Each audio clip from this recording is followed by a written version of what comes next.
ക്യൂട്ടിയുടെ അടുത്ത ക്ലാസ്സിലേക്ക് സ്വാഗതം. നമ്മൾ ആദ്യത്തെ 3 മൊഡ്യൂൾസ് ഇതുവരെ ഡിസ്കസ് ചെയ്തിട്ടുണ്ട്. ഫസ്റ്റ് മൊഡ്യൂള് ക്യൂട്ടിയുടെ തിയറി ഭാഗങ്ങൾ പറയുന്നത്, രണ്ടാമത്തെ module correlation, regression, analysis, then മൂന്നാമത്തെ മൊഡ്യൂള് സെറ്റ് തിയറിയും അതുപോലെ തന്നെ പ്രോബബിലിറ്റിയുടെ ബേസിക് ആയിട്ടുള്ള കുറച്ച് കാര്യങ്ങളും. 3 ആണ് നമ്മൾ ഇതുവരെ ഡിസ്കസ് ചെയ്തിട്ടുള്ളത്. ഇന്ന് നമ്മൾ ഫ്രഷ് ആയിട്ട് പുതിയൊരു മൊഡ്യൂള് തുടങ്ങാണ്. 4ാമത്തെ മൊഡ്യൂള് പ്രോബബിലിറ്റി ഡിസ്ട്രിബ്യൂഷൻ എന്ന് പറയും. അപ്പൊ ഞാൻ സ്ക്രീൻ ഒന്ന് ഷെയർ ചെയ്യുന്നുണ്ട്. ഇനി നിങ്ങൾ ജസ്റ്റ് വോയിസ് ആയിട്ട് പറയണം കേട്ടോ. ജസ്റ്റ് ഒന്ന് വെയിറ്റ് ചെയ്യാം.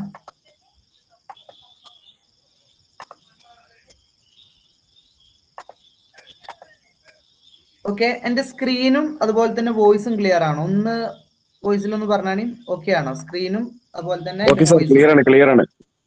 Okay, ready. ഇനി എന്തെങ്കിലും ബുദ്ധിമുട്ടുണ്ടെങ്കിൽ പറയണം കേട്ടോ. അപ്പൊ നമ്മൾ തുടങ്ങാണ്. എൻ്റെ ഒരു പ്ലാന് 2 ദിവസങ്ങളിലായിട്ട് ഈ മൊഡ്യൂൾ കംപ്ലീറ്റ് ചെയ്യണം എന്നാണ്, ഇന്നും നാളെയായിട്ട്.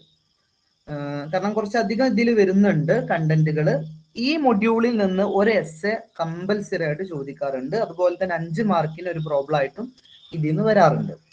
വലിയ ബുദ്ധിമുട്ടൊന്നുമില്ല. നമ്മളൊന്ന് കറക്റ്റ് ഒന്ന് കോൺസെൻട്രേറ്റ് ചെയ്യുകയാണെങ്കിൽ നമുക്ക് ഈസി ആയിട്ട് ക്യാച്ച് ചെയ്യാൻ പറ്റുന്ന ഒരു മൊഡ്യൂളാണ്. ഇതിൽ നമ്മൾ പറയുന്നത് പ്രോബബിലിറ്റി ഡിസ്ട്രിബ്യൂഷൻ അല്ലെങ്കിൽ തിയററ്റിക്കൽ ഡിസ്ട്രിബ്യൂഷൻ, ഇതാണ് മൊഡ്യൂളിന്റെ പേര്. ഇത് തിയറി ആയിട്ടും ഒരു തവണ ചോദിച്ചിട്ടുണ്ട്. അന്ന് തിയററ്റിക്കൽ ഡിസ്ട്രിബ്യൂഷൻ എന്താ എന്നുള്ള രൂപമാണ് ചോദിച്ചിട്ടുണ്ടായിരുന്നത്. ഓക്കെ, അപ്പൊ ആദ്യം ജസ്റ്റ് അതിന്റെ തിയറി പാർട്ട് ഒന്ന് പറയാണ്. പ്രോബബിലിറ്റി ഡിസ്ട്രിബ്യൂഷൻ അല്ലെങ്കിൽ തിയററ്റിക്കൽ ഡിസ്ട്രിബ്യൂഷൻ എന്ന് പറയുന്നത്, നമുക്ക് നമ്പേഴ്സിനെ കറക്റ്റ് ശ്രദ്ധിച്ചോളൂ, അതിന്റെ ചെറിയൊരു തിയറിയാണ്. നമ്പേഴ്സിനെ 2 രൂപത്തിൽ ഡിവൈഡ് ചെയ്യാൻ പറ്റും. ഒന്ന് ഡിസ്ക്രീറ്റ് സീരീസും 2 കണ്ടിന്യൂസ് സീരീസും. ഇത് നിങ്ങൾ BNM കഴിഞ്ഞ സെമസ്റ്ററിൽ BNM പഠിച്ചിട്ടുണ്ടാവും. ഡിസ്ക്രീറ്റ് സീരീസ് പറഞ്ഞാൽ ജസ്റ്റ് നമ്മൾ നമ്പേഴ്സ് ആയിട്ട് പറയും. ഇപ്പൊ 10, 20, 50 എന്നൊക്കെ അങ്ങനെ നമ്മൾ ജസ്റ്റ് നമ്പേഴ്സ് ആയിട്ട് പറയുന്നതിനെയാണ് ഡിസ്ക്രീറ്റ് സീരീസ് എന്ന് പറയാം. എന്നാൽ കണ്ടിന്യൂസ് സീരീസ് നിങ്ങൾക്ക് അറിയുന്നുണ്ടാവും, ഒരു ക്ലാസ് ആയിട്ടാണ് അവിടെ നമ്പേഴ്സ് പറയാം. 0 to 5, 5 to 10, 10 to 20 എന്നൊക്കെ പറയുന്ന ക്ലാസ് ആയിട്ടായിരിക്കും ഇവിടെ നമ്മൾ നമ്പേഴ്സിനെ പറയാം. അങ്ങനെ ഈ 2 രൂപത്തില് നമുക്ക് നമ്പേഴ്സിനെ ഡിവൈഡ് ചെയ്യാൻ പറ്റും. ഈ ഡിസ്ക്രീറ്റ് സീരീസില് നമ്മൾ ക്വസ്റ്റ്യൻസിനെ വാല്യൂ കാണുന്നത്, റിസൾട്ട് കാണുന്നത്, അതിന്റെ ആൻസർ കാണുന്നത് ബൈനോമിയൽ ഡിസ്ട്രിബ്യൂഷൻ, അതുപോലെ തന്നെ പോസോൺ ഡിസ്ട്രിബ്യൂഷൻ, പോയിസൺ എന്നാണ് എഴുതുക, പോസോൺ ഡിസ്ട്രിബ്യൂഷൻ, ഈ 2 മെത്തേഡ് വെച്ചിട്ടാണ്. ഓർത്ത് വെക്കേണ്ടത്, ഡിസ്ക്രീറ്റ് സീരീസിലാണ് ബൈനോമിയൽ ഡിസ്ട്രിബ്യൂഷനും പോസോൺ ഡിസ്ട്രിബ്യൂഷൻ നമ്മൾ യൂസ് ചെയ്യുന്നത്. ഇത് എന്താന്നുള്ളതൊക്കെ നമ്മൾ ഇനി പറയൂ കേട്ടോ. അപ്പൊ ജസ്റ്റ് ഇതിന്റെ ബേസ് ഒന്ന് മനസ്സിലാക്കി വെച്ചാൽ മതി. ഡിസ്ക്രീറ്റ് സീരീസിൽ ബൈനോമിയൽ ഡിസ്ട്രിബ്യൂഷനും പോസോൺ ഡിസ്ട്രിബ്യൂഷനും നമ്മൾ യൂസ് ചെയ്യും. എന്നാൽ കണ്ടിന്യൂസ് സീരീസിലാണ് നമ്മൾ നോർമൽ ഡിസ്ട്രിബ്യൂഷൻ യൂസ് ചെയ്യുന്നത്. ഈ 3 ഈ മൊഡ്യൂൾ നമുക്ക് പഠിക്കാനുള്ളത്. Number 1 binomial distribution, number 2 Poisson distribution, number 3 normal distribution. ഈ 3 ഡിസ്ട്രിബ്യൂഷൻസ് ആണ് ഈ മൊഡ്യൂളിൽ ടോട്ടൽ ആയിട്ട് നമുക്ക് ഡിസ്കസ് ചെയ്യാനുള്ളത്. ഓക്കെ, അപ്പോ ഇനി അതിൽ ഓരോന്നും എന്താണ്, അതെങ്ങനെയാണ്, അതിന്റെ പ്രോബ്ലം എങ്ങനെയാണ് വർക്ക്ഔട്ട് ചെയ്യുക എന്നുള്ളത് ഡീറ്റെയിൽസിലേക്ക് പോവാണ്. ആദ്യമായിട്ട് നമുക്ക് പറയാനുള്ളത് ബൈനോമിയൽ ഡിസ്ട്രിബ്യൂഷൻ. ഈ ബൈ എന്നുള്ളതിന്റെ അർത്ഥം ആർക്കെങ്കിലും പറയാൻ പറ്റുമോ? എന്താണ് ബൈ? നമ്മൾ എപ്പോഴും പറയുന്ന ഒരു ടേം ആണല്ലോ ബൈ എന്നുള്ളത്. ഒന്ന് ജസ്റ്റ് വോയിസിൽ ഒന്ന് പറയാമോ, എന്താണ് ബൈ? ബൈ എന്ന് പറഞ്ഞാൽ എന്താണ് അതിന്റെ അർത്ഥം? കേട്ടില്ല, ഒന്ന് പറയാമോ? Yes, very good. ഡബിള് അല്ലെ, 2 നമ്മൾ ബൈ എന്ന് പറയാ. സിംഗിൾ, ബൈ എന്നൊക്കെ നമ്മൾ പറയാറുണ്ട്. ബൈ എന്ന് പറഞ്ഞാൽ 2 കാര്യങ്ങൾ. അപ്പൊ അവിടെ നമുക്ക് മനസ്സിലാവുന്നുണ്ട് 2 വിഷയങ്ങൾ ഉണ്ടാവും എന്നുള്ളത്. എന്താണ് ആ 2 വിഷയങ്ങൾ? അതാണ് ഞാൻ ഇവിടെ മാർക്ക് ചെയ്ത് കൊടുത്തിട്ടുള്ളത്. വാട്ട് ഈസ് ബൈനോമിയൽ ഡിസ്ട്രിബ്യൂഷൻ എന്ന് ചോദിച്ചാൽ നിർബന്ധമായിട്ടും നിങ്ങൾ എഴുതേണ്ട ഈ 2 ടേമാണ്. ഒന്ന് സക്സസ്, ഒന്ന് ഫെയിലിയർ. ഇനി നോക്കാം. When the random experiment, correct ശ്രദ്ധിക്കുക, എന്റെ തിയറി പറയാണ്, തിയറി ചോദിച്ചിട്ടുണ്ട് കേട്ടോ. വെൻ ദ റാൻഡം എക്സ്പെരിമെന്റ്, ഒരു റാൻഡം എക്സ്പെരിമെന്റ്. എന്താ റാൻഡം എക്സ്പെരിമെന്റ് പറഞ്ഞാൽ, നമ്മള് പ്രജുഡിസ്, ഞാനൊരു കോയിൻ ടോസ് ചെയ്യാണ്, അത് റാൻഡം എക്സ്പെരിമെന്റാ. കാരണം അത് എനിക്ക് മുൻകൂട്ടി അറിയൂല, ഇനി എന്താണ് വരാന്ന് പറയാൻ പറ്റൂല. കാരണം ഒരു കണക്കൂട്ടലും ഇല്ലാണ്ട് നമ്മൾ ചെയ്യുന്നതിനെയാണ് ഏത് റിസൾട്ട് നമുക്ക് വരാൻ സാധ്യത ഉണ്ട്. അത്തരത്തിലുള്ള എക്സ്പെരിമെന്റുകളെയാണ് റാൻഡം എക്സ്പെരിമെന്റ് എന്ന് പറയുന്നത്. ഇപ്പൊ ഞാൻ എൻ്റെ ഒരു കൊട്ടിയിൽ 2 ബ്ലാക്ക് ബോൾ ഉണ്ട്, 2 വൈറ്റ് ബോൾ ഉണ്ട്. ഞാനത് കറക്റ്റ് നോക്കിയിട്ട് ഒരു ബ്ലാക്ക് ബോൾ അങ്ങോട്ട് എടുത്തു. കാണാതെ എടുത്തതല്ല, കറക്റ്റ് നോക്കിയിട്ട് അതിൽ നിന്നൊരു ബ്ലാക്ക് ബോളാണ് സെലക്ട് ചെയ്തു. അത് റാൻഡം എക്സ്പെരിമെന്റ് അല്ല, അത് നമ്മൾ മുൻകൂട്ടി നമ്മൾ പ്ലാൻ ചെയ്തിട്ട് നമ്മൾ അറിഞ്ഞുകൊണ്ട് ചെയ്യുന്നതാണ്. അറിയാതെ വരുന്നതിനെയാണ് റാൻഡം എക്സ്പെരിമെന്റ് എന്ന് പറയാം. അപ്പൊ when the random experiment is repeated A number of items, നമ്മൾ ഒരു എക്സ്പെരിമെന്റ് ഇപ്പോൾ കോയിൻ ടോസ് ചെയ്യുക, അതൊരു എക്സ്പെരിമെന്റ് ആണ്. നമ്മൾ ഒരുപാട് തവണ അത് റിപ്പീറ്റ് ചെയ്തു, പല തവണ, അപ്പൊ ഒരു 50 തവണ നമ്മൾ ഇങ്ങനെ ഒരു കോയിൻ ടോസ് ചെയ്തു. The event may or may not occur in each those experiment. ഓരോ എക്സ്പെരിമെന്റിലും ഇവന്റുകൾ അഥവാ നമ്മുടെ ഔട്ട്കം അല്ലെങ്കിൽ നമ്മുടെ റിസൾട്ടുകൾ മാറി മാറി വരും. ചിലപ്പോൾ ഹെഡ് വരും, ചിലപ്പോൾ ടൈൽ വരും, ചിലപ്പോൾ ഒരു 3 ഹെഡ് വരാം, പിന്നെ 4 ടൈൽ വരാം. ഒരിക്കലും നമുക്ക് പറയാൻ പറ്റൂല. ആ റിസൾട്ടുകള്, ആ ഔട്ട്കം എന്നാട്ടോ വാക്കിന് യൂസ് ചെയ്യുക, ഔട്ട്കം, നമ്മുടെ റിസൾട്ട്, അതിങ്ങനെ മാറി മാറി മാറി വരും. The occurrence of the event may be named success and failure. ആ വരുന്നതിനെ നമ്മൾ സക്സസും അതുപോലെ അതിന്റെ ഓപ്പോസിറ്റ് ഉള്ളതിനെ ഫെയിലിയർ എന്ന് വിളിക്കും. സപ്പോസ് ഇപ്പൊ ഞാൻ ഹെഡാണ് നോക്കുന്നത്, ഞാൻ ഒരു കോയിൻ ടോസ് ചെയ്യാണ്, ഞാൻ ഹെഡാണ് നോക്കുന്നത്, അപ്പൊ ആ ഹെഡിനെ സക്സസ് എന്ന് വിളിക്കും. അല്ല, എനിക്ക് ഹെഡ് കിട്ടിയാൽ അതിനെ സക്സസ് എന്ന് വിളിക്കും. അല്ല, എനിക്ക് ടൈല കിട്ടിയെങ്കിൽ അതിനെ ഫെയിലിയർ എന്ന് വിളിക്കും. അപ്പൊ ഞാൻ ഒരു ഡൈസ് ടോസ് ചെയ്യാണ്. ഡൈസ് നമുക്കറിയാം, നമ്മൾ പാമ്പും മുണി കളിക്കണ ആ കട്ടുണ്ടല്ലോ, ഒരു ഡൈസ് ടോസ് ചെയ്യാണ്. അപ്പൊ അതിൽ ഞാൻ ഉദ്ദേശിക്കുന്നത്, ഇപ്പൊ നമുക്കറിയാലോ, നമ്മൾ ആ പാമ്പും മുണി കളിക്കുമ്പോൾ തന്നെ ഫസ്റ്റ് നമ്പർ 1 കിട്ടണം തോന്നുന്നുണ്ട് അല്ലെ? 1 കിട്ടിയാലാണ് നമുക്കത് കളി സ്റ്റാർട്ട് ചെയ്യാൻ പറ്റുക. അപ്പൊ ആ 1 കിട്ടുന്നവരെ നമ്മൾ അതങ്ങനെ ടോസ് ചെയ്തോണ്ടേ ഇരിക്കും. അപ്പൊ അതിനാണ് നമ്മൾ ആ 1-നെയാണ് സക്സസ് എന്ന് പറയുന്നത്. അപ്പൊ നമുക്ക് മറ്റ് പലതും കിട്ടും, ഏത് 2ഉം 3ഉം 4ഉം 5ഉം 6 കിട്ടും, അതിനൊക്കെ നമ്മൾ ഫെയിലിയർ എന്ന് വിളിക്കും. അപ്പൊ നമ്മൾ എന്താണോ ഉദ്ദേശിക്കുന്നത് അതിനെ സക്സസ് എന്നും അതിന് ഓപ്പോസിറ്റ് ഉള്ളതിനൊക്കെ ഫെയിലിയർ എന്നും വിളിക്കും. അപ്പൊ ഒന്നുകൂടെ പറയണേ, വെൻ ദ റാൻഡം എക്സ്പെരിമെന്റ്, ഒരു റാൻഡം എക്സ്പെരിമെന്റിൽ is repeated number of items, ഒരുപാട് തവണ നമ്മൾ അത് റിപ്പീറ്റ് ചെയ്തു. The event may or may not occur, അത് സംഭവിക്കാം സംഭവിക്കാതിരിക്കാം. ഇൻ ഈച്ച് ദോസ് എക്സ്പെരിമെന്റ്, ഓരോ എക്സ്പെരിമെന്റിലും നമ്മൾ ഉദ്ദേശിക്കുന്നത്, ഇപ്പൊ നമ്മൾ ഹെഡാണ് ഉദ്ദേശിക്കുന്നത്, ഹെഡ് വരാം വരാണ്ടിരിക്കാം, അതിനൊക്കെ സാധ്യത ഉണ്ട്. The occurrence of the event may be named, ആ നമ്മൾ ഉദ്ദേശിക്കുന്ന ആ സാധനം വരുന്നതിനെ, അപ്പൊ നമ്മൾ ഹെഡാണ് പ്ലാൻ ചെയ്തിട്ടുള്ളത്, അപ്പൊ ഹെഡ് വന്നു, അപ്പൊ നമ്മൾ ഉദ്ദേശിക്കുന്നതിനെ സക്സസ് എന്നും ആൻഡ് നോൺ ഒക്കറൻസ്, ആ ഉദ്ദേശിക്കാത്തതിനെ അഥവാ അതിന്റെ ഓപ്പോസിറ്റ് ഉള്ളതിനെ ഫെയിലിയർ എന്നും വിളിക്കും. ഇതിന്റെ എക്സാമ്പിൾ പറയുമ്പോൾ ഒന്നും കൂടെ ഐഡിയ കിട്ടിക്കോളും. In tossing a coin there are 2 events. നമുക്കറിയാം, ഒരു കോയിൻ നമ്മൾ ടോസ് ചെയ്യുമ്പോൾ 2 സാധ്യതകളാണ്, 2 ഇവന്റുകളാണ് അവിടെ വരുന്നത്. നമുക്കറിയാം, ഒന്ന് ഹെഡ്, ഒന്ന് ടൈല്. രണ്ടൂടെ വരൂല, രണ്ടിലേതെങ്കിലും ഒന്ന് മാത്രമേ വരുള്ളൂ. വെൻ വി ടേക്ക് ഹെഡ്, ഇനി നമ്മൾ ഹെഡാണ് സെലക്ട് ചെയ്യുന്നെങ്കിൽ, ഹെഡാണ് നമ്മൾ പ്രതീക്ഷിക്കുന്നെങ്കിൽ, the head is called success. അപ്പൊ ആ ഹെഡിനെ സക്സസ് എന്ന് വിളിക്കും. And tail is failure. അപ്പോ ഹെഡ് സക്സസ് ആണെങ്കിൽ ടൈൽ, അതിന്റെ ഓപ്പോസിറ്റ് ഉള്ള ടൈല് ഫെയിലിയർ ആവും. ആൻഡ് വി ടേക്ക് ടൈൽ, ഇനി നമ്മൾ ടൈലാണ് ഉദ്ദേശിക്കുന്നെങ്കിൽ, നമുക്ക് ടൈലാണ് വരേണ്ടതെങ്കിൽ ഇറ്റ്സ് സക്സസ്. അപ്പൊ ആ ടൈലിനെ സക്സസ് എന്ന് വിളിക്കും. അപ്പൊ നേരെ ഓപ്പോസിറ്റ് ഹെഡ് എന്താവും? ഫെയിലിയർ ആവും. ചുരുക്കി പറഞ്ഞ, ഒരു ഇവന്റിലെ സക്സസിനെയും ഫെയിലിയറിനെയും, അഥവാ നമുക്ക് കിട്ടേണ്ടതും അതിന്റെ ഓപ്പോസിറ്റ് ഉള്ളതിനൊക്കെ കണ്ടെത്തുന്നതിനെയാണ് നമ്മൾ ബൈനോമിയൽ ഡിസ്ട്രിബ്യൂഷൻ എന്ന് പറയുന്നത്. ക്ലിയർ അല്ലേ? ഈ സക്സസ് ഫെയിലിയർ എന്നുള്ള 2 ടേം ക്ലിയർ അല്ലേ? ജസ്റ്റ് ഒന്ന് പറഞ്ഞാണേ. Okay, ready. അപ്പോ സക്സസ് ഫെയിലിയർ, ഇത് ഈ ഒരു 2 ടേം ഓർത്ത് വെക്ക് കേട്ടോ. ചിലപ്പോ ക്വസ്റ്റ്യൻ, ഈ ബൈനോമിയൽ ഡിസ്ട്രിബ്യൂഷനെയും പോസൺ ഡിസ്ട്രിബ്യൂഷനെയും ക്വസ്റ്റ്യൻ ഒരേപോലെ വരിക, നമുക്ക് ക്വസ്റ്റ്യൻ കണ്ടാൽ മനസ്സിലാവില്ല എങ്ങനെയാണെന്നുള്ളത്. അപ്പൊ ഇത് തിരിച്ചറിയാനുള്ള ഒരു ടെക്നിക്ക് ഇതാണ്. ബൈനോമിയലിൽ മിക്കവാറും എന്തെന്നറിയും, സക്സസ് അല്ലെങ്കിൽ ഫെയിലിയർ എന്നുള്ള ടേം അതിലുണ്ടാവും. അത് കാണുമ്പോൾ അത് ബൈനോമിയൽ ആണ് എന്ന് നമുക്ക് മനസ്സിലാക്കാൻ പറ്റണം. കാരണം ഒരേപോലെയാണ് അതിന്റെ ക്വസ്റ്റ്യൻ വരിക. നമ്മൾ ക്വസ്റ്റ്യൻ ഭാഗത്തേക്ക് പോകുമ്പോൾ ഞാൻ ഒന്നുകൂടെ പറഞ്ഞുതരാം. അപ്പൊ ഈ സക്സസ് ഫെയിലിയർ എന്നുള്ളതാണ് ബൈ എന്ന് പറയുന്നതിന്റെ അർത്ഥം. ബൈ എന്ന് പറഞ്ഞാൽ നിങ്ങൾ പറഞ്ഞ 2 എന്നുള്ളതാണ്. ഇവിടെ 2 എന്ന് പറയുന്നത് ഒന്ന് സക്സസ് ആണ്, ഒന്ന് ഫെയിലിയർ ആണ്. സക്സസ് എന്ന് പറഞ്ഞാൽ നമ്മൾ ഉദ്ദേശിക്കുന്നത് എന്താണോ അത് സക്സസ്, അതിന്റെ ഓപ്പോസിറ്റ് വരുന്നത് ഫെയിലിയർ. അത്രേ ഉള്ളൂ. അതാണ് ബൈനോമിയൽ ഡിസ്ട്രിബ്യൂഷൻ എന്ന് പറയുന്നത്. ഇനി കറക്റ്റ് ശ്രദ്ധിച്ചോളൂ, ഇത് എല്ലാവരും എഴുതി വെക്കണേ. ബൈനോമിയൽ ഡിസ്ട്രിബ്യൂഷൻ കാൽക്കുലേറ്റ് ചെയ്യാനുള്ള ഇക്വേഷൻ ആണ് പി ഓഫ് എക്സ്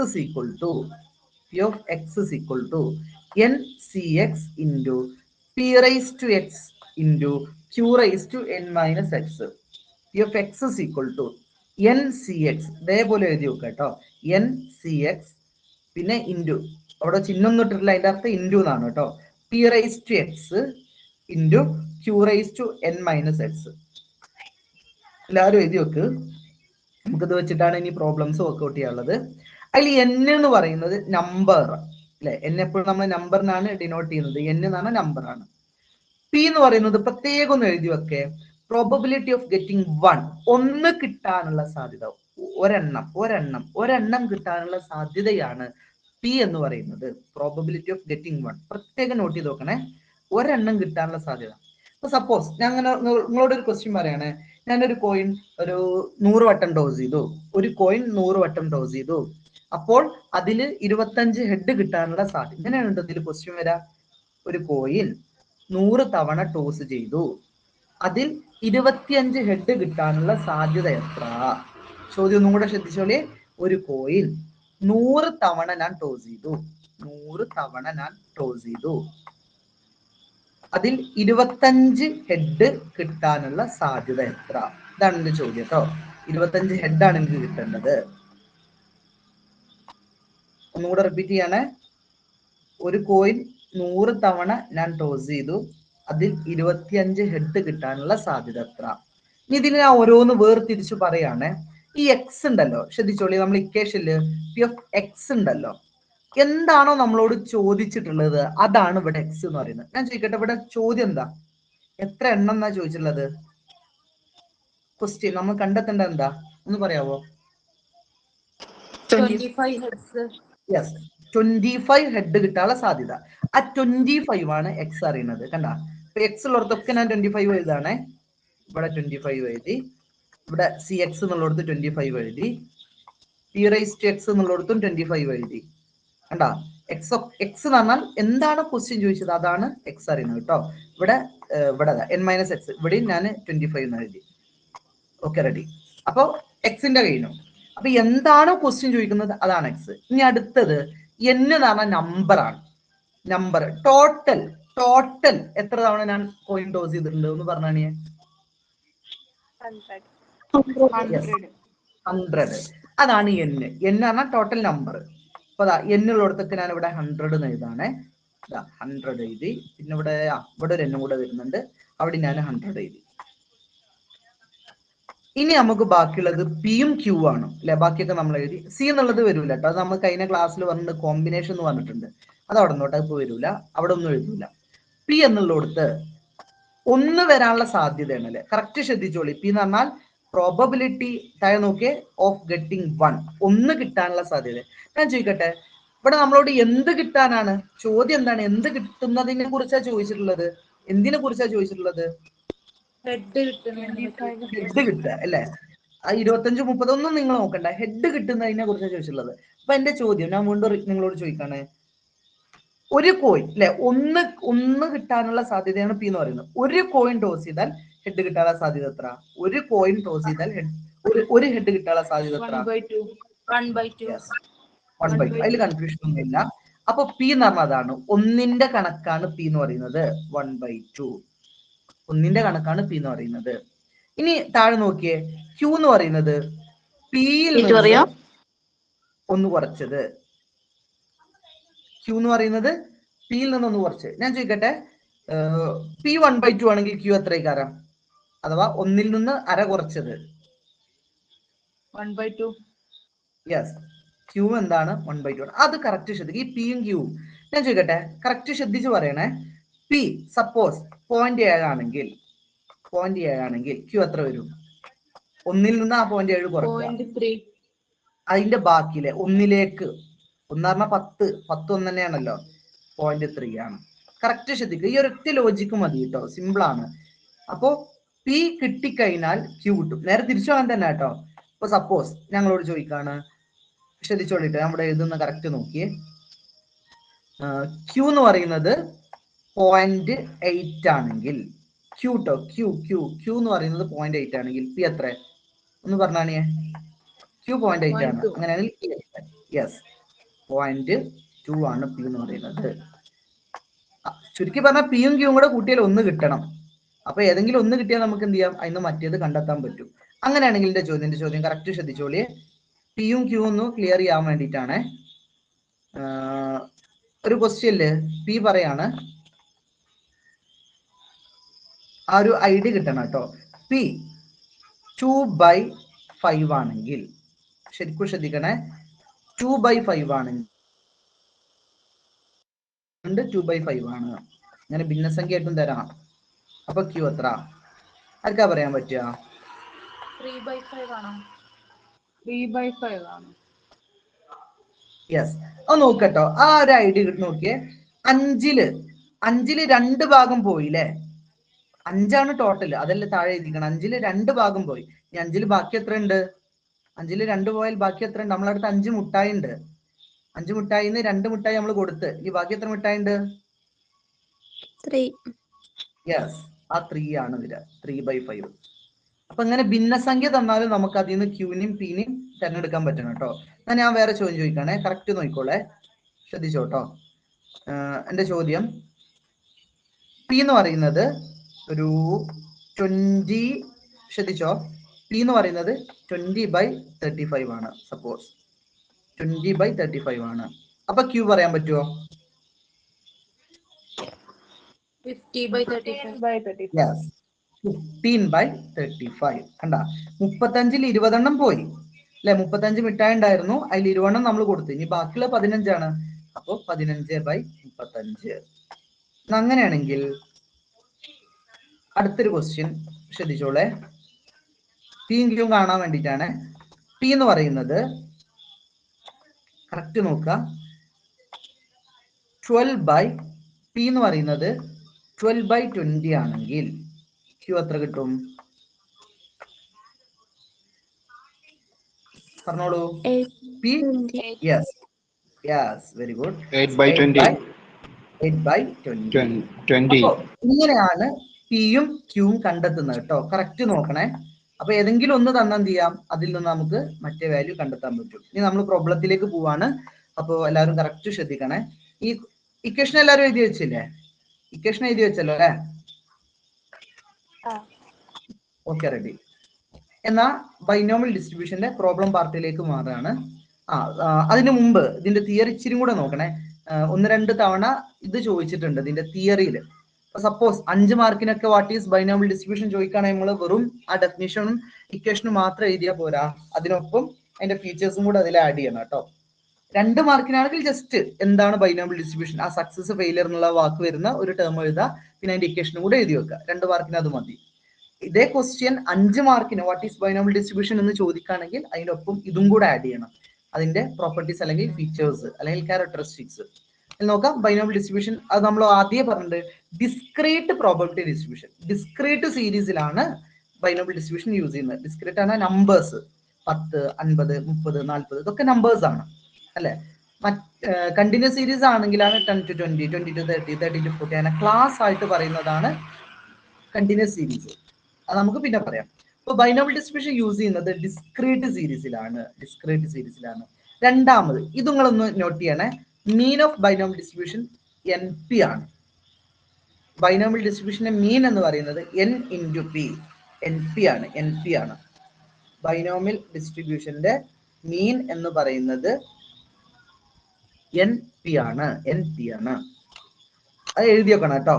അതുപോലെ തന്നെ ബൈനോമിയൽ ഡിസ്ട്രിബ്യൂഷന്റെ സ്റ്റാൻഡേർഡ് ഡീവിയേഷൻ എന്ന് പറയുന്നത് √NPQ ആണ്. ഇത് എഴുതി വെക്കണം, ഇത് വെച്ചിട്ട് നമുക്ക് പ്രോബ്ലം ചെയ്യാനുണ്ട്. ബൈനോമിയൽ ഡിസ്ട്രിബ്യൂഷന്റെ സ്റ്റാൻഡേർഡ് ഡീവിയേഷൻ √NPQ ആണ്. ഇനി അടുത്തത് വേരിയൻസ് പറഞ്ഞാൽ ഈ റൂട്ട് ഒഴിവാക്കിയത് കേട്ടോ. തൊട്ട് മുമ്പ് നമ്മൾ റൂട്ട് ഇട്ടല്ലോ, ആ റൂട്ട് മാറ്റിയാൽ അതിനെയാണ് വേരിയൻസ് എന്ന് പറയാ. അത് NPQ ആണ്.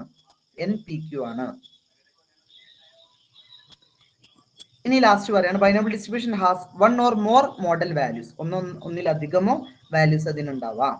അപ്പൊ ഇതാണ് ബൈനോമിയൽ ഡിസ്ട്രിബ്യൂഷന്റെ പ്രോപ്പർട്ടീസ് അല്ലെങ്കിൽ ക്യാരക്ടറിസ്റ്റിക്സ് ഒക്കെ എന്ന് പറയുന്നത്. ഈ പ്രോപ്പർട്ടീസ് എന്ന് വെച്ചിട്ട് ഒരു തവണ ചോദിച്ചിട്ടുണ്ട് കേട്ടോ, ഏതൊക്കെയാണ് പ്രോപ്പർട്ടീസ് എന്ന് പറഞ്ഞിട്ട് ചോദിച്ചിട്ടുണ്ട്.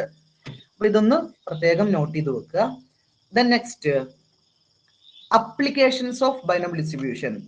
ഇനി സപ്പോസ് എസ്സേക്കൊക്കെ ചോദിക്കുകയാണെങ്കിൽ, എസ്സേക്ക് ബൈനോമിയൽ മാത്രം ചോദിക്കൂല, ഒരു തവണ ചോദിച്ചിട്ടുണ്ട് വാട്ട് ഈസ് പ്രോബബിലിറ്റി ഡിസ്ട്രിബ്യൂഷൻ അല്ലെങ്കിൽ വാട്ട് ഈസ് തിയററ്റിക്കൽ ഡിസ്ട്രിബ്യൂഷൻ എന്ന് ചോദിച്ചിട്ടുണ്ട് തിയറി ആയിട്ട് കേട്ടോ.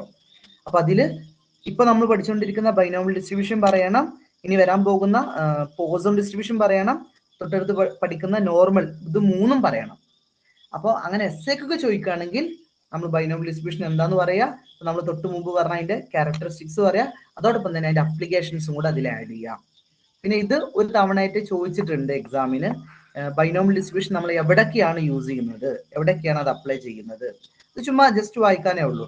നോക്കിയേ, occurrence of head or tail when a number of times coin is tossed.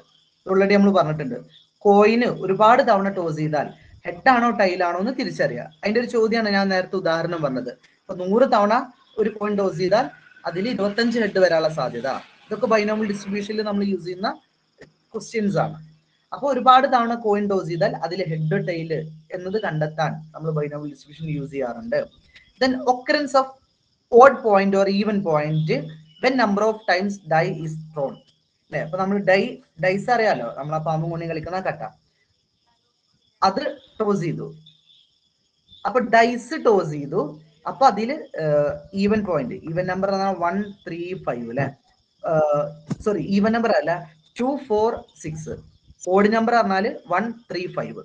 അപ്പൊ എത്ര ഈവൻ നമ്പർ വന്നു, എത്ര ഓഡ് നമ്പർ വന്നു എന്നൊക്കെ കണ്ടെത്താൻ, ചുരുക്കി പറഞ്ഞാൽ ഡൈസ് ടോസ് ചെയ്താൽ അതിൽ വാല്യൂസ് കണ്ടെത്താൻ നമ്മൾ ബൈനോമിയൽ ഡിസ്ട്രിബ്യൂഷൻ യൂസ് ചെയ്യാറുണ്ട്. പിന്നെ defective or non defective items in a lot.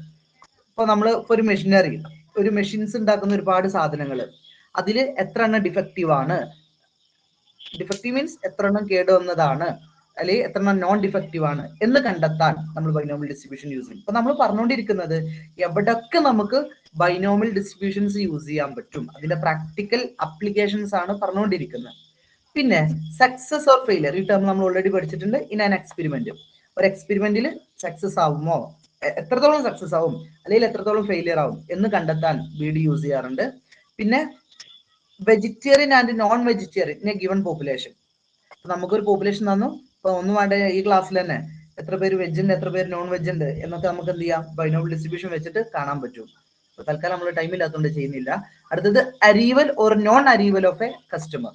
ഒരു സ്ഥാപനത്തിൽ, ഇപ്പൊ ബിസിനസ്സിൽ എന്താണ് ബൈനോമിയൽ ഡിസ്ട്രിബ്യൂഷന്റെ ആവശ്യം എന്ന് ചോദിച്ചാൽ, നമുക്ക് ഒരു സ്ഥാപനത്തിൽ, ഒരു ഓർഗനൈസേഷനിൽ കസ്റ്റമർ വരുന്നതും വരാത്തതിനെ കുറിച്ചും എപ്പോഴും 2 വർഷം ഉണ്ടാവും കേട്ടോ. അല്ലെ, അതന്നെ ബൈനോമിയൽ ഡിസ്ട്രിബ്യൂഷന്റെ പ്രത്യേകത എന്ന് പറയുന്നത്, 2 വർഷം ഉണ്ടാവും അതിന്. അപ്പോ കസ്റ്റമർ വരാനുള്ള സാധ്യത, വരാതിരിക്കാനുള്ള സാധ്യത, അത് കണ്ടെത്താൻ ബൈനോമിയൽ ഡിസ്ട്രിബ്യൂഷൻ യൂസ് ചെയ്യാറുണ്ട്.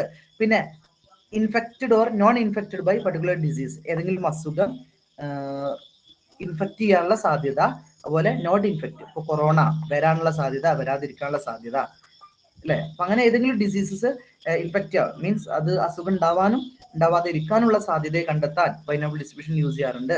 പിന്നെ male or female in given population, നമ്മുടെ ടോട്ടൽ പോപ്പുലേഷനിൽ എത്ര മെയിൽ ഉണ്ട്, എത്ര ഫീമെയിൽ ഉണ്ട് എന്നൊക്കെ ഡിവൈഡ് ചെയ്യാൻ ബൈനോമിയൽ ഡിസ്ട്രിബ്യൂഷൻസ് യൂസ് ചെയ്യാറുണ്ട്. ഒന്നും വേണ്ട, അപ്പൊ നമ്മളെ ക്ലാസ്സിൽ ഞാൻ അങ്ങനെ ജസ്റ്റ് കാൽക്കുലേറ്റ് ചെയ്യാണ്, ടോട്ടൽ എത്ര മെയിൽ ഉണ്ട്, എത്ര ഫീമെയിൽ ഉണ്ട്, അത് കാൽക്കുലേറ്റ് ചെയ്യാൻ നമുക്ക് BD യൂസ് ചെയ്യാം.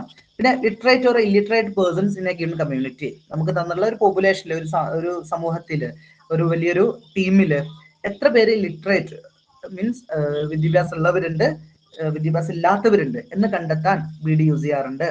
True or false answers in a objective test. ഇപ്പൊ നമ്മൾ ഒബ്ജക്റ്റീവ് ടെസ്റ്റ് ഉണ്ടല്ലോ, നമ്മള് ശരിയും തെറ്റൊക്കെ ഇടുന്ന ഒബ്ജക്റ്റീവ് ടെസ്റ്റ്, അതില് എത്ര പേര് എത്ര എണ്ണം ശരിയാണ്, എത്ര എണ്ണം തെറ്റാണ് എന്നൊക്കെ കണ്ടെത്താൻ ബൈനോമിയൽ ഡിസ്ട്രിബ്യൂഷൻസ് യൂസ് ചെയ്യാറുണ്ട്. ഇതാണ് അതിന്റെ തിയറി പാർട്ട്. ക്ലിയർ അല്ലേ തിയറി ഒക്കെ? ബൈനോമിയൽ എന്തെങ്കിലും വിപരീതം വെച്ചിട്ട് നമുക്ക് തന്നെ എഴുതി കൂടെ? പറ്റും. ഈ 2 എണ്ണം വരണം, അത്രേ ഉള്ളൂ. ഇപ്പൊ ഈ ഫെയിലിയറോ സക്സസോ വരുന്നല്ലേ? അതെ, ഇവിടെ നോക്കിയേ, ഇത്രേ ഉള്ളൂ. ഇതില്ല, ഫസ്റ്റത്തില് ഹെഡ് ടൈല്, രണ്ടാമത്തില് ഓഡ് ഈവന്, പിന്നെ defective non defective, success failure, കണ്ടോ എല്ലാത്തിലും ഉണ്ട്. Vegetarian non vegetarian, arrival not arrival, infected not infected, male female, literate illiterate, true false. ഇതൊക്കെ ഒന്ന് മറ്റിന്റെ ഓപ്പോസിറ്റാ. അഥവാ നമ്മളെ ബൈനോമിയൽ ഡിസ്ട്രിബ്യൂഷന്റെ ഭാഷയിൽ പറയുകയാണെങ്കിൽ ഒന്ന് സക്സസ് ആണ്, ഒന്ന് ഫെയിലിയർ ആണ്. ഇങ്ങനെ 2 എണ്ണം വരുന്ന ഒരു, ഇപ്പൊ സപ്പോസ് വേറെ രസം പറയട്ടെ, പിന്നെ ആ ഡൈസിന്റെ കാര്യത്തിൽ പറയാണ്, 5 കിട്ടാനുള്ള സാധ്യത, അത് ബൈനോമിയൽ ഡിസ്ട്രിബ്യൂഷൻ അല്ല കേട്ടോ. 5 കിട്ടാനുള്ള സാധ്യത ഡൈസ് ടോസ് നമുക്ക് കണ്ടെത്താൻ പറ്റും, 5 കിട്ടാനുള്ള സാധ്യത, പക്ഷെ അത് എന്തല്ല, ബൈനോമിയൽ ഡിസ്ട്രിബ്യൂഷൻ അല്ല. കാരണം എന്താ, ആർക്കെങ്കിലും പറയാൻ പറ്റുമോ? ചോദ്യം മനസ്സിലായിണ്ടാവും. ഞാനിപ്പോ ഡൈസ് ടോസ് ചെയ്തു, സംഭവിക്കണം ഇവിടെ ആകെ ഭയമല്ലേ, ബൈനോമിയൽ വരുമ്പോ രണ്ട് ഡിഫറൻസ് മാത്രമേ എടുക്കാൻ പറ്റുള്ളൂ. യെസ്, അതാണ്, അതന്നെ അതിന്റെ ആൻസർ അല്ലെ. 5 കിട്ടാനുള്ള സാധ്യത ചോദ്യമാണ്, ചോദിക്കാം, പ്രശ്നമൊന്നുമില്ല. പക്ഷെ അത് ബൈനോമിയൽ കൂട്ടൂല, കാരണം ഇവിടെ ഒറ്റ എന്നേ തന്നിട്ടുള്ളൂ. അത് നമ്മള് ബൈനോമിയൽ കൂട്ടൂല. ബൈനോമിയലാണ് 2 വരണം, അത്രേ ഉള്ളൂ. ഇപ്പൊ ഞാൻ ഈ തന്നത് തന്നെ ആവണമെന്നില്ല കേട്ടോ. നിങ്ങൾക്ക് ഇങ്ങനെ ഓപ്പോസിറ്റ് വരുന്ന ഏതും വെച്ചിട്ട് നിങ്ങൾക്ക് എന്ത് ചെയ്യാം, അവിടൊക്കെ ബൈനോമിയൽ ഡിസ്ട്രിബ്യൂഷൻ യൂസ് ചെയ്യാമെന്ന് എഴുതാൻ പറ്റും. അപ്പോൾ ഇതാണ് ബൈനോമിയൽ ഡിസ്ട്രിബ്യൂഷന്റെ അപ്ലിക്കേഷൻസ്. ഓക്കെ അല്ലേ? ക്ലിയർ അല്ലേ? തിയറി ഒക്കെ ഓക്കെ അല്ലേ?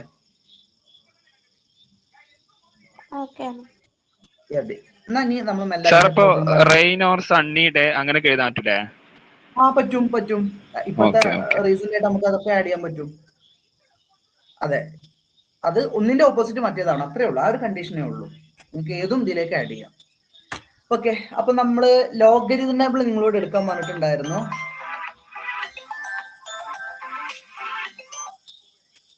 എല്ലാവരും ലോഗരിതം ടേബിള് എടുത്തിട്ടുണ്ടാവും. അതിൽ പേജ് 11 എടുക്കുക. ഇത് നമ്മൾ ഓൾറെഡി നോക്കിയിട്ടുണ്ട്, നിങ്ങൾക്ക് ഓർക്കുന്നുണ്ടോ? നമ്മളെ NCR കണ്ടപ്പോ നമ്മളത് നോക്കിയിട്ടുണ്ട്. യെസ്, ഈ ടേബിളാണ് ബൈനോമിയൽ ഡിസ്ട്രിബ്യൂഷൻ നമ്മൾ യൂസ് ചെയ്യാറുള്ളത്. അതിന് നേരെ താഴെ വരുന്നതാണ് അടുത്തത് പോസോൺ ഡിസ്ട്രിബ്യൂഷൻ. അത് ഞാൻ അതെത്തുമ്പോൾ പറയാം. പിന്നെ ആരൊക്കെ എന്നോട് ചോദിച്ചിട്ടുണ്ടായിരുന്നു വാട്സപ്പില്, ഇത് നിർബന്ധമാണോ ടേബിൾ എന്നുള്ളത്. ടേബിൾ ഉണ്ടായാൽ നല്ലതാണ്. ടേബിൾ നമുക്ക് എക്സാം ഹോളിലേക്ക് കൊണ്ടുപോകാം കേട്ടോ, ഇതിന് പ്രശ്നമൊന്നുമില്ല. കാരണം ഇനി ബൈനോമിയലിന് ഇപ്പൊ നമ്മൾ നേരത്തെ പറഞ്ഞ ഒരു കാൽക്കുലേറ്റർ വെച്ചിട്ടൊക്കെ നമുക്ക് കണ്ടെത്താൻ പറ്റും. പക്ഷെ അടുത്തത് ഇനി വരാനുള്ള പോസോൺ ഡിസ്ട്രിബ്യൂഷൻ, നോർമൽ ഡിസ്ട്രിബ്യൂഷൻ നമുക്ക് ടേബിൾ വെച്ചിട്ട് തന്നെ കാൽക്കുലേറ്റ് ചെയ്യാൻ പറ്റുള്ളൂ. അപ്പൊ ഒരു ലോഗരിതം ടേബിൾ നിങ്ങൾ വാങ്ങി വെക്കുക. ലോഗരിതം ടേബിൾ എന്നാട്ടോ അതിന്റെ പേര്. ഐ തിങ്ക് ഒരു 14 രൂപ ഒക്കെ തോന്നുന്നുണ്ട്. അതിന് ചെറിയൊരു ടേബിളാണ്. അത് നിങ്ങൾക്ക് എക്സാമുകളിലേക്ക് കൊണ്ടുപോകാൻ പറ്റും കേട്ടോ. അപ്പോൾ കയ്യിലുള്ളവര് ഇതെടുക്കുക, പേജ് 11 എടുക്കുക. ഇല്ലാത്തവര് ഞാൻ ഈ സ്ക്രീനിൽ കാണിക്കുന്നത് ഒന്ന് നോക്കുക കേട്ടോ. അപ്പൊ നമ്മൾ പ്രോബ്ലം പാർട്ടിലേക്ക് പോവാണ്. കറക്റ്റ് ശ്രദ്ധിച്ചു. ഈ ഒരു പ്രോബ്ലം ഞാൻ പറഞ്ഞാൽ അടുത്ത നിങ്ങൾ പറയുന്നു കേട്ടോ. നോക്കിയേ, 4 കോയിൻസ്, ശ്രദ്ധിച്ചോ 4 കോയിൻസ് ആർ ടോസ്ഡ് സൈമിൾട്ടേനിയസ്ലി. ഈ വാക്ക് ഇനി പലപ്പോഴും നമ്മുടെ ക്വസ്റ്റ്യനിൽ റിപ്പീറ്റ് ചെയ്ത് വരും കേട്ടോ. 4 കോയിൻസ് സൈമിൾട്ടേനിയസ്ലി എന്ന് പറഞ്ഞാൽ ഒരേ സമയത്ത് ഞാൻ ടോസ് ചെയ്തു. സ്പീഡ് കൂടുണ്ടോ ക്ലാസ്? കുഴപ്പമില്ലല്ലോ? Okay, ready. ഞാൻ എന്തേ പറയട്ടെ, ചിലപ്പോ ഇങ്ങനെ ഒരു ആവശ്യത്തിലേ അങ്ങനെ പറഞ്ഞു പോകും. അപ്പൊ 4 കോയിൻസ് ഞാൻ ടോസ് ചെയ്തു സൈമിൾട്ടേനിയസ്ലി, ഒരേ സമയത്ത് 4 കോയിൻ ഞാൻ ടോസ് ചെയ്തു. What is the probability of getting 2 head? 2 head വരാനുള്ള സാധ്യത എത്ര? ഒന്നും പറയാനേ, 4 കോയിൻസ് ഞാൻ സൈമിൾട്ടേനിയസ്ലി ആയിട്ട് ടോസ് ചെയ്തു. അങ്ങനെയാണെങ്കിൽ പ്രോബിലിറ്റി ഓഫ് ഗെറ്റിംഗ് 2 ഹെഡ്, അതിൽ 2 ഹെഡ് വരാനുള്ള സാധ്യത. അപ്പൊ നമ്മൾ ആദ്യം നേരെ ഇക്വേഷൻ എഴുതും. P of x is equal to NCx into P raised to x into Q raised to n minus x. അതിൽ n കറക്റ്റ് ശ്രദ്ധിച്ചോളി. ടോട്ടല് 4 കോയിൻ അല്ലേ ഞാൻ ടോസ് ചെയ്ത്? 4 കോയിൻ അല്ലേ ടോട്ടല്? അപ്പൊ n എന്ന് പറയുന്നത് 4 ആണ്. എക്സിന് അപ്പൊ എന്താ പറഞ്ഞേ? എക്സ് എന്താ ഒന്ന് പറയാൻ പറ്റുമോ? Number of success. Yes, number of success. അതായത് എന്താണോ നമ്മളോട് ക്വസ്റ്റ്യൻ ചോദിച്ചത് അല്ലെ, സിമ്പിൾ ആയിട്ട് അങ്ങനെ പറയാം. ക്വസ്റ്റ്യൻ എന്താ ചോദിച്ചത് അതാണ് എക്സ് എന്ന് പറയുന്നത്. ഇവിടെ നമ്മളോട് ക്വസ്റ്റ്യൻ ചോദിച്ചത് last, what is the probability of getting 2 head? 2 head വരാനുള്ള സാധ്യത. അപ്പൊ 2 ആണ് ഇവിടെ എക്സ് എന്ന് പറയുന്നത്. അങ്ങനെ പറയാം, എന്താണോ ചോദ്യം ചോദിച്ചത് അതാണ് എക്സ്. 2 ഹെഡ് വരാനുള്ള സാധ്യത എന്ന് പറഞ്ഞപ്പോ ആ 2 ആണ് ഇവിടെ എക്സ്. പി എന്ന് പറയുന്നത് നമുക്കറിയാം. എന്താ, വാട്ട് ഈസ് പി? പി എന്ന് പറഞ്ഞാൽ എന്താ ഒന്ന് പറയാവോ? 1/2. ഒരു തവണ ഒന്ന് സംഭവിക്കാനുള്ള സാധ്യത കേട്ടോ. ഈ 1/2 പറയരുത്, അത് കോയിന്റെ കേസിലെ 1/2 വരുള്ളൂ, ബാക്കിയൊന്നും 1/2 ആവില്ല കേട്ടോ.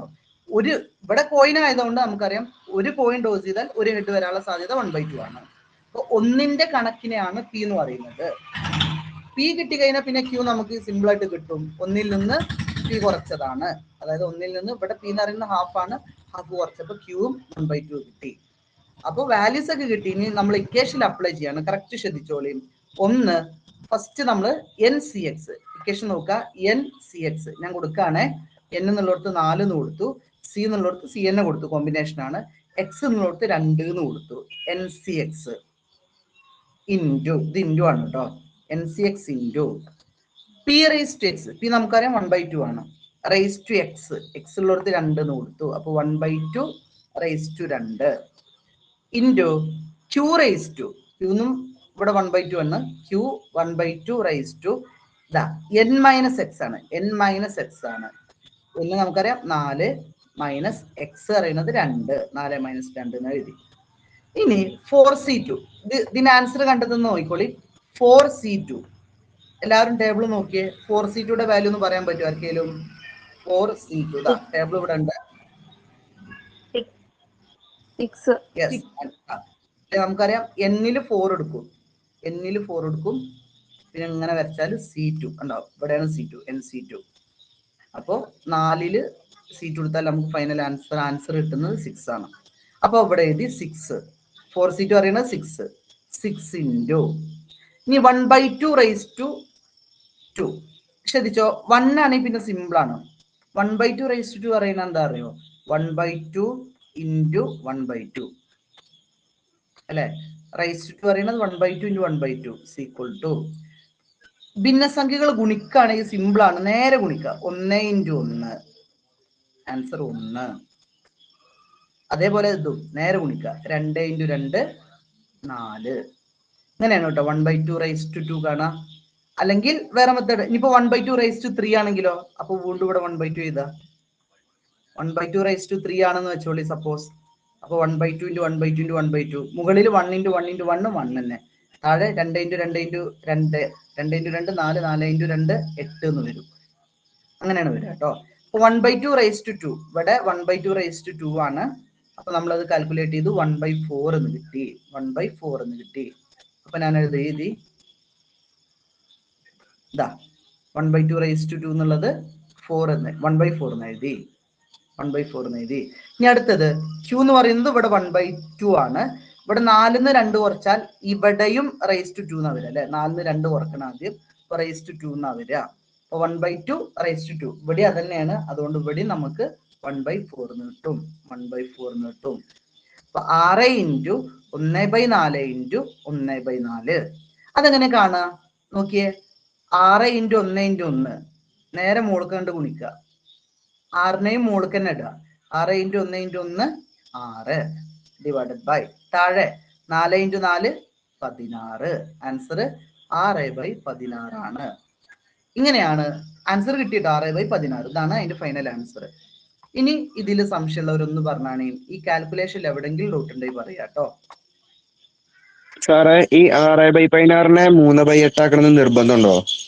ഒരു നിർബന്ധമല്ല, അത് ചുമ്മാ ഇവിടെ ആക്കിയെന്ന് മാത്രം. പക്ഷെ ചെയ്യണം ഒരാവശ്യമല്ല. 6/16 എഴുതിയാൽ തന്നെ മതി. 16 എഴുതി കഴിഞ്ഞാൽ തന്നെ ആൻസർ കംപ്ലീറ്റ് അല്ലേ? തീർച്ചയായിട്ടും 6/16 എഴുതിയാൽ ആൻസർ കംപ്ലീറ്റ് ആണ്. നിങ്ങൾക്ക് ഫുൾ മാർക്ക് കിട്ടും. ഇത് ഞാനിത് സിമ്പിൾ ആയിട്ട് ചെറുതാക്കാൻ പറ്റുന്നതുകൊണ്ട് ചെറുതാക്കിയെന്ന് മാത്രം, അതിന്റെ ഒരു ആവശ്യമില്ല. ഇനി എന്തെങ്കിലും ഈ കാൽക്കുലേഷൻ ഡൗട്ട് ഉള്ളവർ പറയാം. ഭിന്നസംഖ്യ ഗുണിക്കുന്നതിൽ സംശയം ഉണ്ടെങ്കിൽ ചോദിച്ചോളൂ. ഓക്കെ ആണോ? ഒരു ധൈര്യമായിട്ട് ചെയ്തു കേട്ടോ. ഓക്കെ, അങ്ങനെയാണെങ്കിൽ അടുത്തൊരു ക്വസ്റ്റ്യൻ നോക്കാം. ഇത് നിങ്ങൾ പറയണം, ആൻസർ പറയണം. ഇതിൽ 2 ചോദ്യങ്ങളുണ്ട്. കറക്റ്റ് ശ്രദ്ധിച്ചോളേ. നിങ്ങളൊന്ന് എഴുതി കാൽക്കുലേറ്റ് ചെയ്യണ്ടോ? എന്നിട്ട് നിങ്ങൾ തന്നെ ആൻസർ പറഞ്ഞു തരണേ.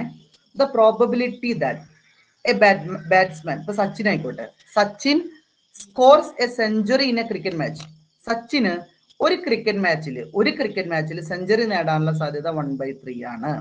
സച്ചിൻ ഒരു ക്രിക്കറ്റ് മാച്ചിൽ സെഞ്ചുറി നേടാനുള്ള സാധ്യത 1/3 ആണ്. What is the probability that out of 5 match, അപ്പൊ മൂപ്പര് ടോട്ടൽ 5 മാച്ച് കളിച്ചു കേട്ടോ. He may score century in, question താഴെ പറയാണ്, ടോട്ടൽ 5 മാച്ച് കളിച്ചു, അതില് 2 മാച്ചിൽ സെഞ്ചുറി നേടാനുള്ള സാധ്യത എത്ര? ചോദ്യം കേട്ടോ. 2 എക്സാക്ട്ലി 2 മാച്ച്, 2 മാച്ചിൽ സെഞ്ചുറി നേടാനുള്ള സാധ്യത എത്ര? നോ മാച്ച്, ഒരു മാച്ചിലും സെഞ്ചുറി നേടാതിരിക്കുക. ഒന്നിലും നേടുന്നില്ല, ഒന്നിലും 100 അടിക്കണില്ല, ഒന്നിലും സെഞ്ചുറി നേടുന്നില്ല, അതിനുള്ള സാധ്യത എത്ര? അതിൽ രണ്ടാമത്തെ ചോദ്യം ഇപ്പൊ അവിടെ കേട്ടെ, ഞാൻ ഇപ്പൊ നോക്കുന്നില്ല. ഫസ്റ്റ് ചോദ്യം ഇതാണ് നമ്മൾ കണ്ടെത്തുന്നത് കേട്ടോ. അപ്പോ ഞാൻ ഒന്നുകൂടെ പറയാണ്, സച്ചിൻ ഒരു മാച്ചിൽ സെഞ്ചുറി നേടാനുള്ള സാധ്യത എന്ന് പറയുന്നത് 1/3 ആണ്. അദ്ദേഹം ടോട്ടൽ 5 മാച്ച് കളിച്ചു. അങ്ങനെയാണെങ്കിൽ അതിൽ 2 മാച്ചിൽ സെഞ്ചുറി നേടാനുള്ള സാധ്യത എത്ര? ഒന്നും കൂടെ റിപ്പീറ്റ് ചെയ്യാണ്. സച്ചിൻ ഒരു മാച്ചിൽ, ഒരു ക്രിക്കറ്റ് മാച്ചിൽ സെഞ്ചുറി നേടാനുള്ള സാധ്യത എന്ന് പറയുന്നത് 1/3 ആണ്. അദ്ദേഹം ടോട്ടൽ 5 മാച്ചുകൾ കളിച്ചു. അങ്ങനെയാണെങ്കിൽ ആ 5 മാച്ചിൽ 2 സെഞ്ചുറി നേടാനുള്ള സാധ്യത എത്ര? നിങ്ങൾ എനിക്ക് പറഞ്ഞു തരേണ്ടത് ഏതൊക്കെയാണ് നമ്മുടെ വാല്യൂസ്. എൻ എത്രയാണ്, അതുപോലെ തന്നെ എക്സ് എത്രയാണ്, അതുപോലെ തന്നെ പി എത്രയാണ്, ക്യൂ എത്രയാണ്. ഇത് കിട്ടിയാൽ നമുക്ക് പിന്നെ ആൻസറിലേക്ക് എത്താം. നിങ്ങൾ പറഞ്ഞോളൂ, എൻ എത്ര ഇതിലുള്ളത്? 5. യെസ്, ടോട്ടൽ നമ്പർ അല്ലെ, അതാണ് എൻ പറയുന്നത്. നമുക്കറിയാം ടോട്ടൽ 5 മാച്ചാണ് അദ്ദേഹം കളിച്ചത്. അപ്പൊ എൻ 5 കൊടുത്തു. അങ്ങനെയാണെങ്കിൽ എക്സ് എത്രയാണ്? 1/3. യെസ്, 2. ചോദ്യം എന്താണ്? അതാണ് എക്സ്. നമ്മളോട് കാണാൻ പറഞ്ഞില്ല 2 മാച്ചിൽ സെഞ്ചുറി നേടാനുള്ള സാധ്യതയാണ്. എക്സ് ഇവിടെ 2 ആണ് എടുക്കേണ്ടത്. ഇനി കറക്റ്റ് ശ്രദ്ധിച്ചോളൂ, പി എത്ര? 1/3. 1/3. യെസ്, 1/3. കാരണം ഇത് ഓൾറെഡി ക്വസ്റ്റ്യനിൽ തന്നിട്ടുണ്ട്. നോക്കിയേ, the probability that Sachin score A century. കണ്ട, ഒരു century in a cricket match. ഒരു ക്രിക്കറ്റ് മാച്ചിൽ ഒരു സെഞ്ചുറി നേടാനുള്ള സാധ്യത 1/3 ആണ്. അതായത് 1ന്റെ കണക്കാണ് പി എന്ന് പറയുന്നത്. അത് ഓൾറെഡി ഇവിടെ ക്വസ്റ്റ്യനിൽ അതേപോലെ തന്നിട്ടുണ്ട്. അപ്പൊ നമ്മൾ കണ്ടെത്തൊന്നും വേണ്ട. പി എന്ന് പറയുന്നത് 1/3 ഓൾറെഡി ക്വസ്റ്റ്യനിൽ തന്നിട്ടുണ്ട്. 1/3. അങ്ങനെയാണെങ്കിൽ ക്യൂ എന്ന് പറഞ്ഞാണ്, പി 1/3 ആണെങ്കിൽ ക്യൂ എത്ര വരും? 2/3. Yes, very good. 2/3 വരും അല്ലെ. പി 1/3 ആണെങ്കിൽ ക്യൂ 2/3 വരും. ഇത്രേ ഉള്ളൂ. ഇനി നമ്മൾ ഇക്വേഷനിൽ ഒന്ന് അപ്ലൈ ചെയ്ത് നോക്കാം. എല്ലാവരും എന്റെ ഒപ്പം തന്നെ എഴുതാം കേട്ടോ. എന്റെ ഒപ്പം തന്നെ എഴുതാ. നിങ്ങൾ പറഞ്ഞു തന്നെ പി ഓഫ് എക്സ് എന്നുള്ളടത്ത് ഞാൻ പി ഓഫ് 2 എന്ന് എഴുതി. എന്റെ ഒപ്പം തന്നെ എഴുതി വരാം കേട്ടോ. P of X is equal to N C X. അവിടെ എന്ത് എഴുതും എന്ന് പറഞ്ഞാണ്? എൻ സി എക്സ് എന്നുള്ളടത്ത് എന്ത് എഴുതും? 5C2. 5C2 എന്ന് എഴുതും. എഴുതിക്കോളി, എന്റെ ഒപ്പം തന്നെ എഴുതിക്കോളി. എൻ 5 ആണ്, സി എഴുതി, എക്സിന്റെ പകരം 2 എഴുതി, 5C2 into P raise to X. പറഞ്ഞാണ് പി റൈസ് ടു എക്സ് അറിയുമ്പോൾ എങ്ങനെ എഴുതും? 1/3. എന്റെ ഒപ്പം തന്നെ എഴുതാം കേട്ടോ. 1/3 റൈസ് ടു എക്സിന്റെ പകരം 2. യെസ്, വീണ്ടും ഇൻറ്റു എഴുതി. ഇനി Q raise to n minus X. Q നമുക്കറിയാം 2/3 ആണ്. 2/3 raise to n minus X. 5 - 3. Yes, അവിടെ n മൈനസ് എക്സ് എന്നുള്ളത് നമുക്കറിയാം n 5 ആണ് നമ്മൾ കണ്ടെത്തിയിട്ടുണ്ട്. അപ്പോൾ 5 - 3 എന്ന് എഴുതി. എന്റെ ഒപ്പം തന്നെ എഴുതിക്കോളൂ, 5 - 3. ഇത് ഓരോ വാല്യൂ കാണാൻ പോവാണേ. കറക്റ്റ് ശ്രദ്ധിച്ചോളി. 5C2 ഒന്ന് പറഞ്ഞാണി, ടേബിൾ നോക്കിയിട്ട് 5C2 എത്ര വരും? 10. യെസ്, നോക്കുക, 5 ഇവിടെ, C2 ഇവിടെ. അപ്പൊ ആൻസർ 10 എന്ന് കിട്ടും. ഓക്കെ, അപ്പൊ ഞാൻ ഇവിടെ എഴുതി 10 എന്ന് എഴുതി. എന്റെ ഒപ്പം തന്നെ എഴുതാം കേട്ടോ. 5 - 3 ആണോ? 5 - 2 അല്ലേ? 5 - 2 അല്ലേ? സോറി 5 - 2 ആണ്. ഓക്കെ, എക്സ് 2 ആണല്ലോ അല്ലെ. സോറി 5 - 2 ആണ് വരിക. Okay, ready.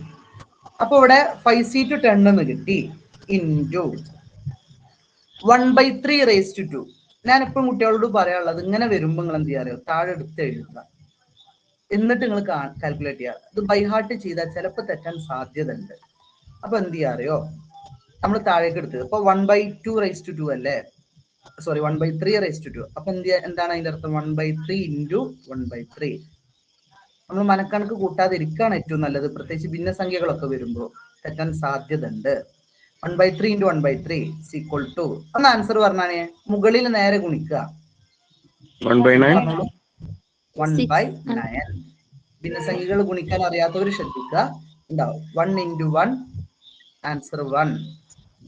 അതുപോലെ തന്നെ 3 ഇൻറ്റു 3 ആൻസർ 9. ഒന്നും വിചാരിക്കണ്ട, ചില ആൾക്കാർ ഇത് എന്താ ഗുണിക്കാനും കൂട്ടാനൊക്കെ പറഞ്ഞു തരുന്നതെന്ന് ചോദിക്കുന്നുണ്ടാവും. പക്ഷെ റിയാലിറ്റി അതറിയാത്തവരും ഉണ്ടാകും. കാരണം അത് എനിക്കറിയാം. റേസ്റ്റ് വലിയ സംഖ്യ എങ്ങനെ ചോദിച്ചോളൂ. ടു നല്ല കൊടുത്ത വലിയ സംഖ്യ വന്നാല് എങ്ങനെ കാൽക്കുലേറ്ററിൽ എങ്ങനെ ചെയ്യാം? ഓ ഷുവർ, വലിയ സംഖ്യ വന്നാൽ ഇപ്പോ സപ്പോസ് ഇവിടെ അതും വരുന്നുണ്ട്, വലിയ സംഖ്യകളൊക്കെ വരുന്ന ക്വസ്റ്റ്യൻസ് വരുന്നുണ്ട്. സപ്പോസ് ഇവിടെ 1/3 റൈസ് ടു 5 ആണെന്ന് വെച്ചോളി, അങ്ങനെയല്ല ഉദ്ദേശിച്ച്. അപ്പൊ അതാ ഇങ്ങനെ തന്നെ എഴുതാം നമ്മള്. 1/3 ഇൻറ്റു 5 തവണ എഴുതുക. 1/3 ഇൻറ്റു 1/3 ഇൻറ്റു 1/3 ഇൻറ്റു 1/3 അങ്ങനെ 5 തവണ എഴുതുക. പിന്നെ മുകളിൽ 1 ആണെങ്കിൽ കുഴപ്പമില്ല. ഈ മുകളിൽ 1 ആവണമെന്ന് ഒരു നിർബന്ധമില്ല കേട്ടാ. ഇപ്പൊ വേണ്ട 2/3 ആകട്ടെ. 2/3 റൈസ് ടു 5 ആണെന്ന് വെച്ചോളൂ. അപ്പൊ 2/3 ഇൻറ്റു 2/3 ഇൻറ്റു 2/3 ഇൻറ്റു 2/3 ഇൻറ്റു 5 വട്ടം നമ്മള് ഇങ്ങനെ എഴുതുക. എന്നിട്ട് മുകളിൽ 2 ഇൻറ്റു, അത് കാൽക്കുലേറ്ററിൽ ചെയ്ത് നോക്കുക. 2 ഇൻറ്റു 2 ഇൻറ്റു 2 ഇൻറ്റു 2 ഇൻറ്റു 2 5 തവണ ചെയ്ത് നോക്കുക. താഴെ അതേപോലെ 3 into 3 into 3 into 3 into 3 into 3 5 തവണ ചെയ്ത് നോക്കുക. അപ്പൊ കിട്ടുന്ന ആൻസർ ആണ് എഴുതേണ്ടത്. അതിന് എത്ര വലിയ റേസ്റ്റ് വന്നാലും ഇതുപോലെ എഴുതിയിട്ട് കൂട്ടലാണ് ഏറ്റവും നല്ലത്. ക്ലിയർ അല്ലേ? ഭിന്നസംഖ്യ ഗുണിക്കൽ ക്ലിയർ അല്ലേ? നമുക്ക് ഡയറക്റ്റ് ആയിട്ട് അടിച്ചെടുത്തൂടെ? സയന്റിഫിക്കൽ ഡയറക്റ്റ് കിട്ടും. സയന്റിഫിക് ഉള്ളവര് അങ്ങനെ കണ്ടോളൂ. അപ്പോ ഇപ്പൊ കഴിഞ്ഞ ക്ലാസ്സിൽ ആരൊക്കെ പറഞ്ഞു ഏതൊക്കെ കോളേജിൽ സയന്റിഫിക് കാൽക്കുലേറ്റർ യൂസ് ചെയ്യാൻ അയക്കില്ല എന്നുള്ളത്. അങ്ങനെയാണെങ്കിൽ ഇപ്പൊ ഞാൻ വർക്ക് ചെയ്യുന്ന കോളേജിൽ ഞങ്ങൾ അങ്ങനെയൊന്നും ഒരു കടുംപിടുത്തം പിടിക്കാറില്ല. സയന്റിഫിക് എന്താ വെച്ചാൽ കൊടുന്നോട്ടെ എന്നുള്ള രൂപത്തിലാണ് നമ്മളുള്ളത്. പക്ഷെ ചില കോളേജിൽ ചിലപ്പോൾ സ്ട്രിക്റ്റ് ആയിട്ട് പറയുന്നുണ്ടാവാം, അറിയില്ല. അപ്പൊ സയന്റിഫിക് യൂസ് ചെയ്യാൻ പറ്റുന്ന കോളേജ് ആണെങ്കിൽ സയന്റിഫിക്കിൽ നേരിട്ട് കാണാൻ പറ്റും കേട്ടോ. ഇത് രജിസ്റ്റർ ഒക്കെ നേരിട്ട് കാണാൻ പറ്റും. പറ്റാത്തവർ എന്ത് ചെയ്യുക, നോർമൽ കാൽക്കുലേറ്റർ ആണെങ്കിൽ ഈ പറഞ്ഞ പോലെ എഴുതി ചെയ്യുന്നതാണ് ഏറ്റവും നല്ലത്. അപ്പോ നമുക്കിപ്പോ എത്ര കിട്ടി? 1/3 റൈസ് ടു 2 എത്ര കിട്ടി എന്ന് പറഞ്ഞേ? 1/9. യെസ്, 1/9 കൊണ്ട് എഴുതാണ് ഇൻറ്റു. ഇത് നോക്കിയേ, 2/3 റൈസ് ടു 5 മൈനസ് 2 അപ്പൊ എത്ര വരും? 2/3 റൈസ് ടു എത്ര വരും? 32. 3 എന്ന് വരും അല്ലെ? 5 2 കുറച്ച് 3 എന്ന് വരും. അത് ഞാൻ കാണാൻ പോവാണേ. 3 ആണ്, റൈസ് ടു 3 ആണ്. അപ്പൊ 2/3 ഇൻറ്റു 3 ആണല്ലോ, അപ്പൊ 3 തവണ വീണ്ടും 2/3 ഇൻറ്റു 2/3 3 തവണ മൾട്ടിപ്ലൈ ചെയ്യുക. അതാണ് റൈസ് ടു 3 എന്നുള്ളതിന്റെ അർത്ഥം. ഓക്കെ, ഇനി മുകൾ ഭാഗം ഒന്ന് മൾട്ടിപ്ലൈ ചെയ്ത് നോക്കിയേ. 2 ഇൻറ്റു 2 ഇൻറ്റു 2 2 ഇൻറ്റു 2 4 4 ഇൻറ്റു 2 8 അല്ലെ? മുകളിൽ 8 എന്ന് വരും. താഴെ മൾട്ടിപ്ലൈ ചെയ്ത് നോക്കി. 3 ഇൻറ്റു 3 9, 9 ഇൻറ്റു 3 27 അല്ലെ? 8/27 എന്ന് കിട്ടും. അപ്പൊ നമ്മൾ അത് വീണ്ടും എഴുതി 8/27. 8/27. ഇനി ഇതെങ്ങനെ മൾട്ടിപ്ലൈ ചെയ്യുക? ഇത് ചിലർക്ക് ഡൗട്ട് ഉണ്ടാവും. ഒന്നുമില്ല, മുകളിൽ നമ്മൾ നേരത്തെ പറഞ്ഞല്ലേ ഭിന്നസംഖ്യ ഗുണിക്കാൻ പണിയൊന്നുമില്ല, മുകളിലത്തതൊക്കെ ഗുണിക്കുക. ഇവിടെ 1 8 ആണ്. 8 ഇൻറ്റു നോക്കിക്കോളെ ഇത് ചിലർക്ക് അറിയുന്നുണ്ടാവും, അറിയാത്തൊരു ശ്രദ്ധിക്കുക കേട്ടോ. 8 ഇൻറ്റു 1 ഇൻറ്റു ഈ 10 ഇതിന്റെ ഒപ്പം കൂട്ടണം കേട്ടോ, കാരണം 10 ഒറ്റക്കാണല്ലോ. അപ്പൊ ഇയാൾ ഇതിന്റെ ഒപ്പം കൂട്ടണം. അപ്പൊ മുകളിൽ എത്ര കിട്ടും എന്ന് പറഞ്ഞാണ്? 1 ഇൻറ്റു 10 ഇൻറ്റു 8 80 എന്ന് കിട്ടും. താഴെ 27 ഇൻറ്റു 9 ഇതൊക്കെ 27 ഇൻറ്റു 9 243 എന്ന് കിട്ടും. എന്റെ അഭിപ്രായത്തിലേ ഇത് മതി കേട്ടോ. ഇത് തന്നെ ഫൈനൽ ആൻസർ. ഇത് കിട്ടിയാൽ നിങ്ങൾക്ക് ഫൈനൽ ആൻസർ ആയി. എന്റെ അഭിപ്രായത്തിൽ നിങ്ങൾ എന്ത് ചെയ്യാറിയോ, അതിന്റെ പോയിന്റ് ഫിഗറും കൂടെ ഒന്ന് എഴുതി വെക്കുക. അഥവാ 80/243 എന്ന് ചെയ്തിട്ട് കിട്ടുന്ന വാല്യൂ കൂടെ അവിടെ നിന്ന് എഴുതി വെക്കുക. എന്താന്ന് ചോദിച്ചാല് ചിലപ്പോ റയർ കേസിലെങ്കിലും ആൻസർ ഷീറ്റ് നോക്കുമ്പോൾ ചിലപ്പോൾ വലിയ ഐഡിയ ഇല്ലാത്ത ആളുകൾക്ക് ഇത് കിട്ടും. മീൻസ് ഈ പ്രോബ്ലം പേപ്പർ ഒന്നും എടുക്കാത്ത ആളുകൾക്ക് കിട്ടും.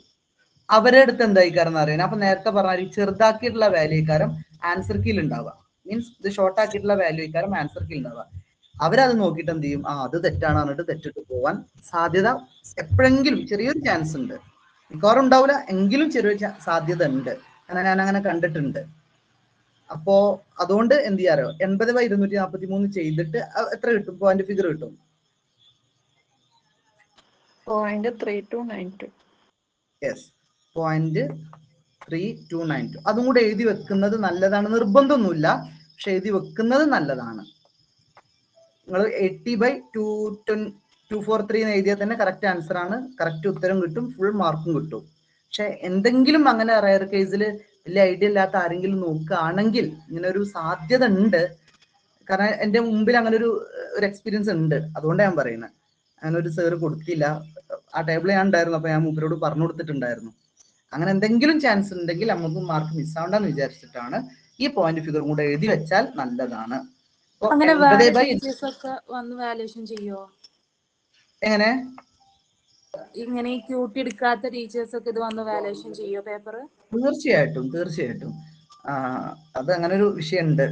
ഇപ്പോ ഈ സബ്ജക്ട് നമുക്ക് ഇപ്പൊ നമ്മൾ വാല്യുവേഷൻ ക്യാമ്പിൽ പോകുമ്പോൾ നമുക്കറിയില്ല ഏത് പേപ്പറാണ് കിട്ടുക എന്നുള്ളത്. നമ്മൾ മുമ്പിൽ കിട്ടുന്ന പേപ്പർ ഏതാണോ അത് നമ്മൾ വാല്യൂ ചെയ്യണം. അതാണ് ഇപ്പോഴത്തെ നിയമം. അത് നമ്മൾ എടുത്ത പേപ്പറാണോ എടുക്കാത്ത പേപ്പറാണോ എന്നുള്ള ചോദ്യമൊന്നും അവിടെ അല്ല. അത് എടുക്കുന്ന ടീച്ചേഴ്സും അല്ല നോക്കാറുള്ളത്. അങ്ങനെ ഉണ്ടാവാറുണ്ട്, അല്ല അങ്ങനെ ഉണ്ടാവാറുള്ളൂ. പിന്നെ എന്ത് ചെയ്യുന്ന വെച്ചാൽ ആൻസർ കീ ഉണ്ടാവും, അത് വെച്ചിട്ടാണ് നമ്മൾ വാല്യൂ ചെയ്യുന്നത്. അതിൽ പല കോമഡി ഉണ്ട്, പിന്നെ നമുക്ക് പിന്നെ ഡിസ്കസ് ചെയ്യാം. ഒരുപാട് രസമുണ്ട് അതിൽ. ചെറിയൊരു ഉദാഹരണം പറയാം. അപ്പൊ BNM ജസ്റ്റ് ഒന്ന് ഫ്രീ ആവാൻ വേണ്ടി പറയാം കേട്ടോ. BNM നിങ്ങൾക്ക് അറിയുന്നുണ്ടാവും ഇപ്പോ nth ടേം കാണാന്. ഇപ്പൊ ഏതോ ഒരു ചോദ്യത്തില് 10 അല്ലെ, ഉദാഹരണം പറയാം, 10, 15, 20 ചോദ്യം ഇതല്ല കേട്ടോ, വേറെ ഏതോ ഒരു ക്വസ്റ്റ്യൻ ആണ്. എന്നിട്ട് അതിൽ 8ാമത്തെ പദം കാണാൻ വേണ്ടിയിട്ട് ഒരു ചോദ്യം ചോദിച്ചിട്ടുണ്ടായിരുന്നു, 8ാമത്തെ പദം. അപ്പൊ എന്ത് ചെയ്തു? സാധാരണ നിങ്ങൾക്ക് അറിയുന്നുണ്ടാവും n-1 × d എന്നുള്ള ഒരു ഇക്വേഷൻ ഒക്കെ ഉണ്ട്, അത് വെച്ചിട്ടാണ് ചെയ്യേണ്ടത്. നമ്മുടെ ആൻസർ കീയില് അതാണ് ഉള്ളത്, n-1 d എന്ന് പറഞ്ഞിട്ടുള്ള ഒരു ഇക്വേഷൻ ഉണ്ട്, അത് വെച്ചിട്ടാണ് ചെയ്യേണ്ടത്. അപ്പോ ഒരു കുട്ടി എന്ത് ചെയ്തു അറിയോ? ഇപ്പൊ ഞാൻ നോക്കിയ പേപ്പറിൽ എൻ്റെ അടുത്തുള്ള സാറ് നോക്കിയ പേപ്പറാണ്. ആ കുട്ടി എന്ത് ചെയ്തു? 8ാമത്തെ പദമല്ലേ കാണണ്ടത്. ആ കുട്ടി ഒരു ഇക്വേഷൻ എഴുതിയില്ല. ആ കുട്ടി എന്ത് ചെയ്തു? ബാക്കി 20, 25, 30, 35 അങ്ങനെ എഴുതിയിട്ട് 8ാമത്തെ പദം ഇപ്പൊ 50 വെച്ചോളി. 8ാമത്തെ പദം 50 അല്ലേ കിട്ടി, അതിനിങ്ങനെ റൗണ്ട് ചെയ്താൽ വെച്ചിട്ടുണ്ട്. അപ്പൊ ആ സാറ് നോക്കിയിട്ട് പറഞ്ഞാൽ ഇതിൽ ഇക്വേഷൻ ഒന്നും കാണാനല്ല, ഇത് തെറ്റാണ് പറഞ്ഞു. അതില് ഞാൻ കണ്ടപ്പോൾ പറഞ്ഞു, ആ കുട്ടി നിങ്ങൾക്ക് പറ്റുകയാണെങ്കിൽ ഒരു മാർക്ക് എക്സ്ട്രാ കൊടുക്കാൻ പറ്റുകയാണെങ്കിൽ കൊടുക്കണം എന്ന് പറഞ്ഞു. കാരണം ആ കുട്ടിയാണ് ഏറ്റവും ലോജിക്കലായി ചെയ്തിട്ടുള്ളത്. ഇക്വേഷനൊക്കെ എഴുതി ചെയ്ത കുട്ടികൾ 2 മിനിറ്റ് അതിൽ കളഞ്ഞിട്ടുണ്ട്. ഈ കുട്ടി ഒരു 10 സെക്കൻഡ് കൊണ്ട് ഈ ആൻസർ കിട്ടിയിട്ടുണ്ടാവും. അപ്പൊ അങ്ങനൊക്കെ ചില റയർ കേസുകൾ വരാറുണ്ട്. അതാണല്ലോ പലപ്പോഴും നമുക്ക് നിങ്ങൾ ചിലപ്പോൾ നിങ്ങൾ ആൻസർ മാർക്ക് വന്നാലോ റിസൾട്ട് വന്നാലും റീവാലുവേഷൻ കൊടുക്കുമ്പോൾ മാറ്റങ്ങൾ വരാറുണ്ടല്ലോ. അതിന്റെ കാരണങ്ങൾ ഇങ്ങനെയൊക്കെയാണ്. പക്ഷെ ഇതൊക്കെ എല്ലാവരും അങ്ങനെ നല്ല ഉദ്ദേശിച്ച് ഇങ്ങനെയൊക്കെ റയർ കേസിൽ വരാറുണ്ട്. എന്നാലും നമ്മളൊരു സേഫ്റ്റിക്ക് ഞാൻ പറയാറുള്ളത് ഇതിന്റെ പോയിന്റ് ഫിഗറും കൂടെ നിങ്ങൾ എഴുതി വെച്ചുകൊണ്ടും അതായിരിക്കും ഒന്നും കൂടെ ബെറ്റർ എന്നാണ്. ഓക്കെ, അപ്പൊ നമുക്ക് പറഞ്ഞോളൂ, ചോദിച്ചോളൂ. ഈ റീവാലുവേഷൻ കൊടുക്കുമ്പോഴും ഈ ക്യൂട്ടിന്റെ ടീച്ചേഴ്സ് തന്നെയാണ് നോക്കുന്നത്? റീവാലുവേഷൻ കൊടുക്കുമ്പോ എന്ത് ചെയ്യുന്ന അറിയോ, അത് പക്ക അതെടുക്കുന്ന ടീച്ചേഴ്സ് ആണ് കൊടുക്കുക. അത് ഗവൺമെന്റ് കോളേജിലത്തെ ടീച്ചേഴ്സിനാണ് കൊടുക്കുക. റീവാലുവേഷന് എല്ലാവരും നോക്കൂല, അത് ഗവൺമെന്റ് കോളേജിലത്തെ ആ സബ്ജക്ട് എടുക്കുന്ന ടീച്ചേഴ്സിനാണ്. അതായത് നമ്മുടെ ചെയർമാൻമാരെന്ന് പറയും, അഥവാ പേപ്പർ നോക്കുന്ന ആളുകളുടെ ഒരു ഹെഡ് ഉണ്ടാവും, അവരാണ് റീവാലുവേഷന്റെ പേപ്പേഴ്സ് നോക്കുക. അപ്പൊ അവരതൊന്നും കൂടെ ഒന്ന് വളരെ സീരിയസ് ആയിട്ടായിരിക്കും നോക്കുന്നുണ്ടാവുക. പക്ഷെ ഇതൊക്കെ അറിയോ, ഒരു നോർമൽ സാധനം ഒന്നല്ല, അങ്ങനെ റയർ കേസിലൊക്കെ ഉണ്ടാവാറുണ്ട് എന്ന് പറയാം. നമ്മളെന്തായാലും ഇതിപ്പോ എഴുതാൻ നമുക്ക് വലിയ പണിയൊന്നും ഇല്ലല്ലോ, നമ്മള് ഭാഗം സേഫ് ആക്കി വെക്കുക എന്നുള്ളത്. ഓക്കെ, അപ്പൊ ക്ലിയർ അല്ലേ? ഇത് ചെയ്ത് ക്ലിയർ അല്ലേ? തിരിച്ചു വരാട്ടോ, നമ്മളെ ആൻസറിലേക്ക് തിരിച്ചു വരാം. ഓക്കെ, എന്നാൽ അടുത്ത ചോദ്യം ഇത് കഴിഞ്ഞിട്ടില്ല കേട്ടോ, ഇതിൽ 2 ക്വസ്റ്റ്യൻ ഉണ്ട്. ഇതിപ്പോ ഏതാ? 2 മാച്ച് എന്നാ പറഞ്ഞത്. അടുത്ത ക്വസ്റ്റ്യൻ നോക്കിയേ, ഒന്ന് പറഞ്ഞാണ് നോ മാച്ച്. നോ മാച്ച് അവിടെ എവിടെ മാറ്റം വരിക? യെസ് യെസ് യെസ്, അതാണ് മാറ്റം. x0 നോ മാച്ച് അല്ലെ? അപ്പൊ x0 കൊടുക്കുക, ബാക്കിയൊന്നും മാറ്റല്ല, ബാക്കിയൊക്കെ സെയിമാ, ബാക്കിയൊക്കെ നമ്മൾ ചെയ്ത പോലെ തന്നെയാണ്. x0 കൊടുക്കുക, എന്നിട്ട് ചെയ്യാം. ഒന്ന് നോക്കിയാൽ ഇതിന്റെ ആൻസർ നോക്കുക. ഫസ്റ്റ് ആൻസർ ഇതന്നെയല്ലേ നമുക്ക് കിട്ടിയേ അല്ലേ? 80/243. റെഡി അല്ലേ? ഓക്കെ, അപ്പൊ പോയിന്റ് ഫിഗർ വേണമെങ്കിൽ എഴുതി വെക്കാം, അല്ലെങ്കിൽ ഇതിന്റെ ആൻസർ കീ തന്നെയാണ് കേട്ടോ. ഇതിന്റെ ആൻസർ കീയിൽ തന്നെയാണ് ആൻസർ വന്നിട്ടുള്ളത്, 80/243, ചെറുതാക്കിയിട്ടൊന്നുമില്ല. Okay, ready. രണ്ടാമത്തത് ഞാൻ ചെയ്യുന്നില്ല, ജസ്റ്റ് ഒന്ന് പറയാം. അവിടെ മാറ്റം ഞാൻ പറഞ്ഞു x0 ആണ്, x0 ആണ്. അപ്പൊ എവിടേക്കാ നോക്കിയേ? നമ്മൾ ഇക്വേഷൻ എഴുതി NCx, P raised to x, Q raised to n - x. NCX പറഞ്ഞാൽ 5C0. 5C0 ഒരാൾ ടേബിൾ നോക്കിയിട്ട് പറയാൻ പറ്റുമോ 5C0 എത്രയാണ്? 1. യെസ് 1 ആണ്. കണ്ടോ 5C0 1 ആണ് എഴുതി. പിന്നെ 1/3 റൈസ് ടു 0. അതെല്ലാവരും ശ്രദ്ധിച്ചോളൂ. ഏത് സംഖ്യനെയും റൈസ് ടു 0 കൊടുത്താൽ ആൻസർ 1 ആണ് കേട്ടോ. അതിന് നിങ്ങൾ വേറെ കാൽക്കുലേറ്റർ എടുത്ത് ചെയ്യാൻ നിൽക്കൊന്നും വേണ്ട. ഏത് സംഖ്യ ആവട്ടെ അതിന് റൈസ് ടു 0 കൊടുത്താൽ ആൻസർ 1 ആണ്. അതെപ്പോഴും ഓർത്ത് വെച്ചോളി, നമ്മളെ കണക്കിലെ നിയമമാണ്. അടുത്തത് 2/3 റൈസ് ടു 5. ഇത് നേരത്തെ ആരോ ചോദിച്ചു. 5 - 0 ആണ് 5 തന്നെ നേരത്തെ ചോദിച്ചിട്ടുണ്ടല്ലോ എങ്ങനെ ചെയ്യാന്നുള്ളത്. അപ്പൊ നമ്മൾ എന്ത് ചെയ്യണം? 2/3 5 തവണ റൈസ് ടു 5 അല്ലേ പറഞ്ഞേ. 2/3 ഇൻറ്റു 2/3 ഇൻറ്റു 2/3 അങ്ങനെ 5 തവണ മൾട്ടിപ്ലൈ ചെയ്യണം റൈസ് ടു 5 ആയതുകൊണ്ട്. അങ്ങനെ ചെയ്യുമ്പോൾ 2 × 2 × 2 × 2 × 2 അങ്ങനെ 5 തവണ ചെയ്യുമ്പോൾ നമുക്ക് 32 എന്ന് കിട്ടും. താഴെ അതേപോലെ തന്നെ 3 × 3 × 3 × 3 × 3 5 തവണ ചെയ്യുമ്പോൾ 243 എന്ന് കിട്ടും. അപ്പൊ ആൻസർ 32/243. ഇത് നിങ്ങളൊന്ന് ചെയ്ത് നോക്കണേ, ഒന്ന് വർക്ക്ഔട്ട് ചെയ്യണേ. ഞാൻ സമയം ഇല്ലാത്തതുകൊണ്ട് ഓടിച്ചു പറഞ്ഞതാണ്. അപ്പൊ അതിനെ നമ്മൾ ക്വാണ്ടിഫിക്കറിലേക്ക് മാറ്റുമ്പോൾ 0.13 എന്നാണ് കിട്ടുന്നത്. ഇത് ഞാൻ വീണ്ടും പറയണ നിർബന്ധമൊന്നുമില്ല, ഇത് തന്നെ എഴുതിയാൽ മതി. ഇത് തന്നെയാണ് ഫൈനൽ ആൻസർ 32/243 എന്നുള്ളത്. ഒരു സേഫ്റ്റിക്ക് വേണ്ടിയിട്ട് എഴുതിയാൽ നല്ലത്, അത്രേ ഉള്ളൂ. ഓക്കെ, ഈ ചോദ്യം ക്ലിയർ അല്ലേ? ബൈനോമിയൽ ഡിസ്ട്രിബ്യൂഷന്റെ ഒരു ക്വസ്റ്റ്യൻ ഓക്കെ അല്ലേ? റെഡി. എന്നാൽ നമുക്ക് അടുത്ത ക്വസ്റ്റ്യനിലേക്ക് പോവാം. ഇത് നിങ്ങളൊന്ന് ചെയ്യണം കേട്ടോ. 8 unbiased coins were tossed simultaneously. 8 coins ഒരേ സമയത്ത് ടോസ് ചെയ്തു. Find the probability of getting exactly 4 head, no head, 6 or more head. അതൊക്കെ അവിടെ കേട്ടെ. എന്റെ ചോദ്യം മനസ്സിലാണ്ടാവും. 8 കോയിന് ഒരേ സൈമിൾട്ടേനിയസ് ആയിട്ട് അഥവാ ഒരേ തവണ ഒരുമിച്ച് ടോസ് ചെയ്തു. അത് നമ്മളോട് കുറെ ക്വസ്റ്റ്യൻ ഒക്കെ ചോദിച്ചിട്ടുണ്ട്. ഞാൻ ചോദിക്കട്ടെ, ഇവിടെ n എത്രയാണ്? പറയാൻ പറ്റുമോ? n എത്രയാണ്? യെസ്, ടോട്ടൽ 8 കോയിൻ ആണല്ലോ, അപ്പൊ n 8 ആണ്. സമ്മതിച്ചു. ഈ ചോദ്യം എടുക്കണേ, ഞാൻ എ എന്നുള്ള ചോദ്യം എടുക്കണം. അവിടെ x എത്രയാണ്? പറഞ്ഞോളൂ. 4 ആണ്. യെസ്. എന്നാ രണ്ടാമത്തെ ചോദ്യം നോക്കിയേ, നോ ഹെഡ് എന്നാ ചോദിച്ചിട്ടുള്ളത്. അവിടെ x എത്രയാണ്? 0. 0. 0 ആണ്. മൂന്നാമത്തെ ചോദ്യം കറക്റ്റ് ശ്രദ്ധിച്ചോളൂ, 6 or more ഹെഡ്. അവിടെ x ഏതൊക്കെയാണ്? 6, 7, 8. ഉണ്ടാവും, 7 ഉണ്ടാവും, 8 ഉണ്ടാവും. അപ്പൊ എന്ത് ചെയ്യണം എന്നറിയോ? ഇവിടെ 6ന്റെ പ്രോബിലിറ്റി കാണണം. അഥവാ x 6 കൊടുക്കണം, x 7 കൊടുക്കണം, x 8 കൊടുക്കണം. എന്നിട്ട് അത് 3 കൂടെ ആഡ് ചെയ്യണം. അതാണ് 6 or more ഹെഡ് എന്നുള്ളതിന്റെ ഉദ്ദേശം. 3 കണ്ടിട്ട് 3 കൂടെ ആഡ് ചെയ്യണം. അപ്പൊ അത് 3 വർക്ക് ചെയ്യാനുണ്ട് എന്നർത്ഥം. അപ്പൊ ഓക്കെ, n എഴുതി. x ഇപ്പൊ നമ്മൾ പറഞ്ഞു. അടുത്തത് p എത്രയാണ്? പിയിൽ സംശയം ഒന്നും വേണ്ട. കോയിന്റെ കേസ് ആണെങ്കിൽ യെസ്, കോയിന്റെ കേസ് ആണെങ്കിൽ 1/2. മിക്കവാറും കോയിൻ വെച്ചിട്ട് തന്നെ ആയിരിക്കും എക്സാമിന് ക്വസ്റ്റ്യൻ വരാറുള്ളത് കേട്ടോ. അപ്പൊ p 1/2 ആണെങ്കിൽ q എത്ര ആയിരിക്കും? 1/2. സംശയം വേണ്ട, അതും 1/2. അപ്പൊ ഇത് ചെയ്യേണ്ടത് ഞാൻ ജസ്റ്റ് ഒന്ന് പറയാണ്. ഒന്നാമത്തത് എക്സാക്ട്ലി 4 ഹെഡ്. അപ്പൊ x 4 ആയിട്ട് എടുക്കും. അല്ലെ, ഇങ്ങനെ പറഞ്ഞാ പോരെ? ഞാൻ ചെയ്യണ്ടല്ലോ, ഓടിച്ച് പറഞ്ഞാൽ മതി. ഓക്കെ, നിങ്ങൾ ഞാൻ നോട്ട് അയച്ചുതരാം. നിങ്ങൾ സ്വന്തമായിട്ട് വർക്ക്ഔട്ട് ചെയ്യണേ, എന്നിട്ട് ഈ നോട്ട് ചെക്ക് ചെയ്യണം കേട്ടോ. ഓക്കെ, അപ്പോ നമുക്കറിയാം n 8 ആണ്. അപ്പൊ 8c4 എടുത്തു. പിന്നെ 1/2 റൈസ് ടു 4 എടുത്തു. Then 1/2 raise to 8 - 4. 8 - 4 പറഞ്ഞാൽ അതും 4 ആ വരിക. അപ്പൊ 8c4 നിങ്ങൾ നോക്കിയാൽ 70 കിട്ടും. അപ്പൊ 70 × 1/16 × 1/16 ചെയ്യേണ്ടത് 70 × 1 × 1 70. താഴെ 16 × 256. നോ ഹെഡ് എന്ന് പറയുമ്പോൾ അവിടെ x കൂട്ടിയെടുത്തു, എന്നിട്ട് അത് വർക്ക്ഔട്ട് ചെയ്തു. ആൻസർ 1/256. ഇനി നോക്ക്, മൂന്നാമത്തെ കറക്റ്റ് ശ്രദ്ധിച്ചോളൂ. 6 or more ഹെഡ് എന്നാ ചോദിച്ചിട്ടുള്ളത് അല്ലെ? അപ്പൊ നിങ്ങൾ പറഞ്ഞ പോലെ തന്നെ 6 ആവാം, 7 ആവാം, 8 ആവാം. ഇവിടെ ചെയ്ത് കറക്റ്റ് നോക്കിയേ. ആദ്യം x 6 ആയിട്ട് എടുത്തു, അതിന്റെ ആൻസർ 28/256 കിട്ടി. പിന്നെ x 7 ആയിട്ട് എടുത്തു, അതിന്റെ ആൻസർ 8/256 കിട്ടി. x 8 ആയിട്ട് എടുത്തു, അതിന്റെ ആൻസർ 1/256 കിട്ടി. എന്നിട്ട് നോക്കി ലാസ്റ്റ് ചെയ്ത് നോക്കി, അത് 3 കൂടെ കൂട്ടി, 3 കൂടെ കൂട്ടി. അപ്പോ ടോട്ടൽ 37/256 കിട്ടി. ഇങ്ങനെയാണ് ഈ പ്രോബ്ലം ചെയ്തത്. ഓക്കെ അല്ലേ? ക്ലിയർ അല്ലേ? ഇതിൽ എവിടെയെങ്കിലും സംശയം ഉണ്ടെങ്കിൽ പറയട്ടോ. ക്ലിയർ ആണ്. ഓക്കെ, എല്ലാരും ഓക്കെ ആണല്ലോ അല്ലേ? ജസ്റ്റ് ഒന്ന് പറഞ്ഞാണേ. ക്ലിയർ ആണ്. Okay okay. എങ്കിൽ അടുത്തത്, ഇത് ഞാൻ നേരത്തെ നിങ്ങളുടെ ഫീച്ചേഴ്സ് പറഞ്ഞ സമയത്ത് പറഞ്ഞിട്ടുണ്ടായിരുന്നു അല്ലെ? മീൻ എന്ന് പറയുന്നത് നിങ്ങൾ എഴുതി വെച്ചിട്ടുണ്ടാവും.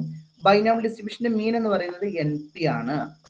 ബൈനോമിയൽ ഡിസ്ട്രിബ്യൂഷന്റെ സ്റ്റാൻഡേർഡ് ഡീവിയേഷൻ എന്ന് പറയുന്നത് √NPQ ആണ്. ബൈനോമിയൽ ഡിസ്ട്രിബ്യൂഷന്റെ വേരിയൻസ് പറയുന്നത് ഈ റൂട്ട് ഒഴിവാക്കിയതിനെയാണ് വേരിയൻസ് എന്ന് പറയുക കേട്ടോ. NPQ ആണ്. ഇതും കൂടെ അതിൽ എഴുതി വെക്കുക. അത് നിങ്ങൾ അവിടെ എഴുതിയിട്ടുണ്ടാവില്ല. Q കാണേണ്ട ഒരു ഇക്വേഷൻ ഉണ്ട്, NPQ ഡിവൈഡഡ് ബൈ NP. ഇതൊന്നും അവിടെ എഴുതി വെക്കുക കേട്ടോ. Q കാണേണ്ട ഒരു equation NPQ divided by NP. Okay, ഇനി താഴെ ക്വസ്റ്റ്യൻ ഒന്ന് ശ്രദ്ധിക്കേ. ഫോർ എ ബൈനോമിയൽ ഡിസ്ട്രിബ്യൂഷൻ, ഒരു ബൈനോമിയൽ ഡിസ്ട്രിബ്യൂഷനിൽ മീൻ എന്ന് പറയുന്നത് 4 ആണ്. അപ്പൊ തന്നെ നമ്മൾ ഇത് എഴുതണം കേട്ടോ. മീൻ എന്ന് പറഞ്ഞാൽ നമുക്കറിയാം NP ആണ്. N-ഉം P-യും കൂടെ കൂട്ടിയത് NP എന്ന് പറയുന്നത് 4 ആണ്. അപ്പോ ഇങ്ങനെ ഒരു ക്വസ്റ്റ്യൻ കിട്ടുമ്പോൾ അതിൽ നിന്ന് തന്നെ അങ്ങനെ ഓരോന്ന് വായിക്കുമ്പോൾ നമ്മൾ അതിൽ നിന്ന് പൊറുക്കിയെടുത്ത് എഴുതണം. അടുത്ത പറയാണ് ആൻഡ് വേരിയൻസ് ഈസ് 12/9. വേരിയൻസ് പറഞ്ഞാൽ നമുക്കറിയാം NPQ ആണ് വേരിയൻസ് എന്ന് പറയാം. അപ്പോ NPQ അല്ലെ, അതാണ് വേരിയൻസ് എന്ന് പറയുന്നത്. വേരിയൻസ് ക്വസ്റ്റ്യൻ പറഞ്ഞിട്ടുണ്ട് 12/9 ആണ്, 12/9 ആണ്. അത് ഞാൻ എടുത്ത് എഴുതി. എന്റെ ഒപ്പം തന്നെ നിങ്ങൾ എഴുതും കേട്ടോ, എഴുതണേ.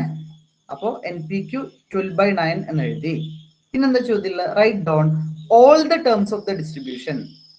നമ്മളോട് പറഞ്ഞിരിക്കണ ഈ ഡിസ്ട്രിബ്യൂഷനിൽ എല്ലാ ടേമും എഴുതാനാണ്. അതായത് N എത്ര, P എത്ര, Q എത്ര എന്നുള്ളത് എഴുതാനാണ് പറഞ്ഞിട്ടുള്ളത്. അപ്പൊ എങ്ങനെയാണ്? ആകെ നമുക്ക് തന്നിട്ടുള്ള 2 ഹിൻസ് എന്ന് പറയുന്നത്, ഒന്ന് NP അഥവാ മീൻ 4-ഉം NPQ അഥവാ വേരിയൻസ് 12/9 ആണ്. ഈ ഭിന്നസംഖ്യ തന്നാല് അവിടെ ഞാനൊരു ചെറിയൊരു എളുപ്പപ്പണി പറഞ്ഞുതരാം. നമ്മൾ എന്ത് ചെയ്യാറിയോ, 12/9 ചെയ്തിട്ട് അതിന്റെ പോയിന്റ് വാല്യൂ അവിടെ എഴുതി വെക്കുക. അല്ലെങ്കിൽ എന്ത് ചെയ്യണമെന്നറിയോ, റെസിപ്രോക്കല് അറിയുന്നുണ്ടോ? ഭിന്നസംഖ്യകൾ തമ്മിൽ നമ്മൾ ഗുണിക്കുമ്പോ ഹരിക്കുമ്പോ തല തിരിച്ച് ഗുണിക്കുക എന്നുള്ള നിയമമൊക്കെ ഉണ്ട്. ഞാനപ്പോ അവിടെ പറയുന്നില്ല, കാരണം അത് കൺഫ്യൂഷൻ ഉള്ളവരുണ്ടാവും, അപ്പോ പ്രശ്നമാവും. നിങ്ങൾ എന്ത് ചെയ്യാറിയോ, അങ്ങനെ 12/9 എന്നൊക്കെ തരുമ്പോ അതങ്ങോട്ട് ചെയ്ത് നോക്കുക. എത്ര കിട്ടും? 12/9 ഒന്ന് ചെയ്ത് നോക്കിയേ. 1.33. അതങ്ങോട്ട് എഴുതി വെക്കുക. 1.333 അങ്ങനെ പോവായിരിക്കും അല്ലെ. 1.33 എന്ന് എഴുതി വെക്കുക. ഇത് വെച്ച് ചെയ്യലാണ് ബെറ്റർ. ഒന്നും കൂടെ സിമ്പിൾ ആക്കി തന്നതാട്ടോ. അല്ലാത്തൊരു മെത്തേഡ് ഉണ്ടായി, ഞാൻ പറഞ്ഞുതരാം, ചുമ്മാ ഒന്ന് പറഞ്ഞുതരാം. അറിയുന്നവരത് ഫോളോ ചെയ്യാം. അല്ലാത്തൊരു ഈ പറഞ്ഞ പോലെ 1.33 വെച്ചിട്ട് ചെയ്താൽ മതി. അപ്പോ ഇങ്ങനെ ഒരു ക്വസ്റ്റ്യൻ തന്നാൽ എങ്ങനെ നമ്മൾ ചെയ്യും? അതിനാണ് ഈ ലാസ്റ്റ് തന്ന ഒരു ഇക്വേഷൻ ഉണ്ട്, ആ ഇക്വേഷൻ ആണ് ഇവിടെ അപ്ലൈ ചെയ്യേണ്ടത്. Q = കറക്റ്റ് ശ്രദ്ധിച്ചോളേ, Q = NPQ divided by NP. NPQ എത്രയാണ് നമുക്ക് കിട്ടിയിട്ടുള്ളത്? 1.33. Yes, 1.33 ആണ്.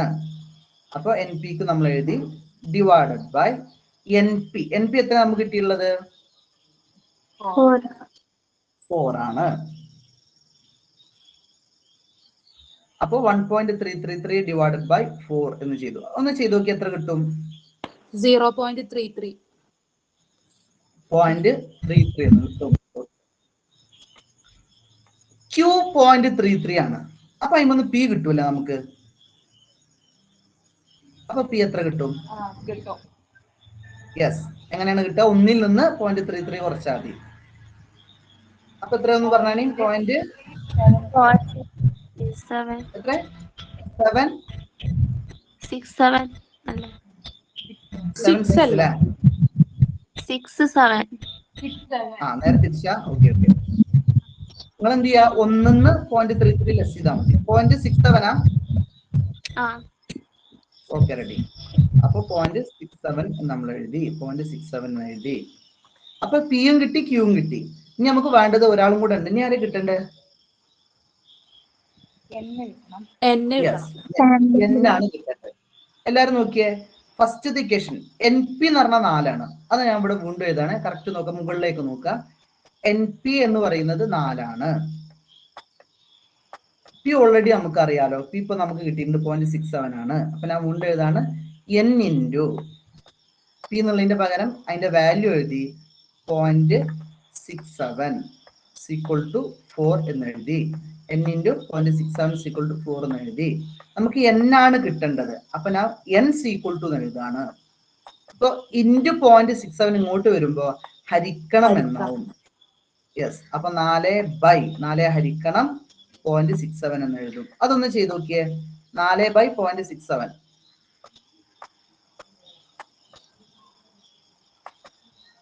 എത്ര കിട്ടും? 5.97.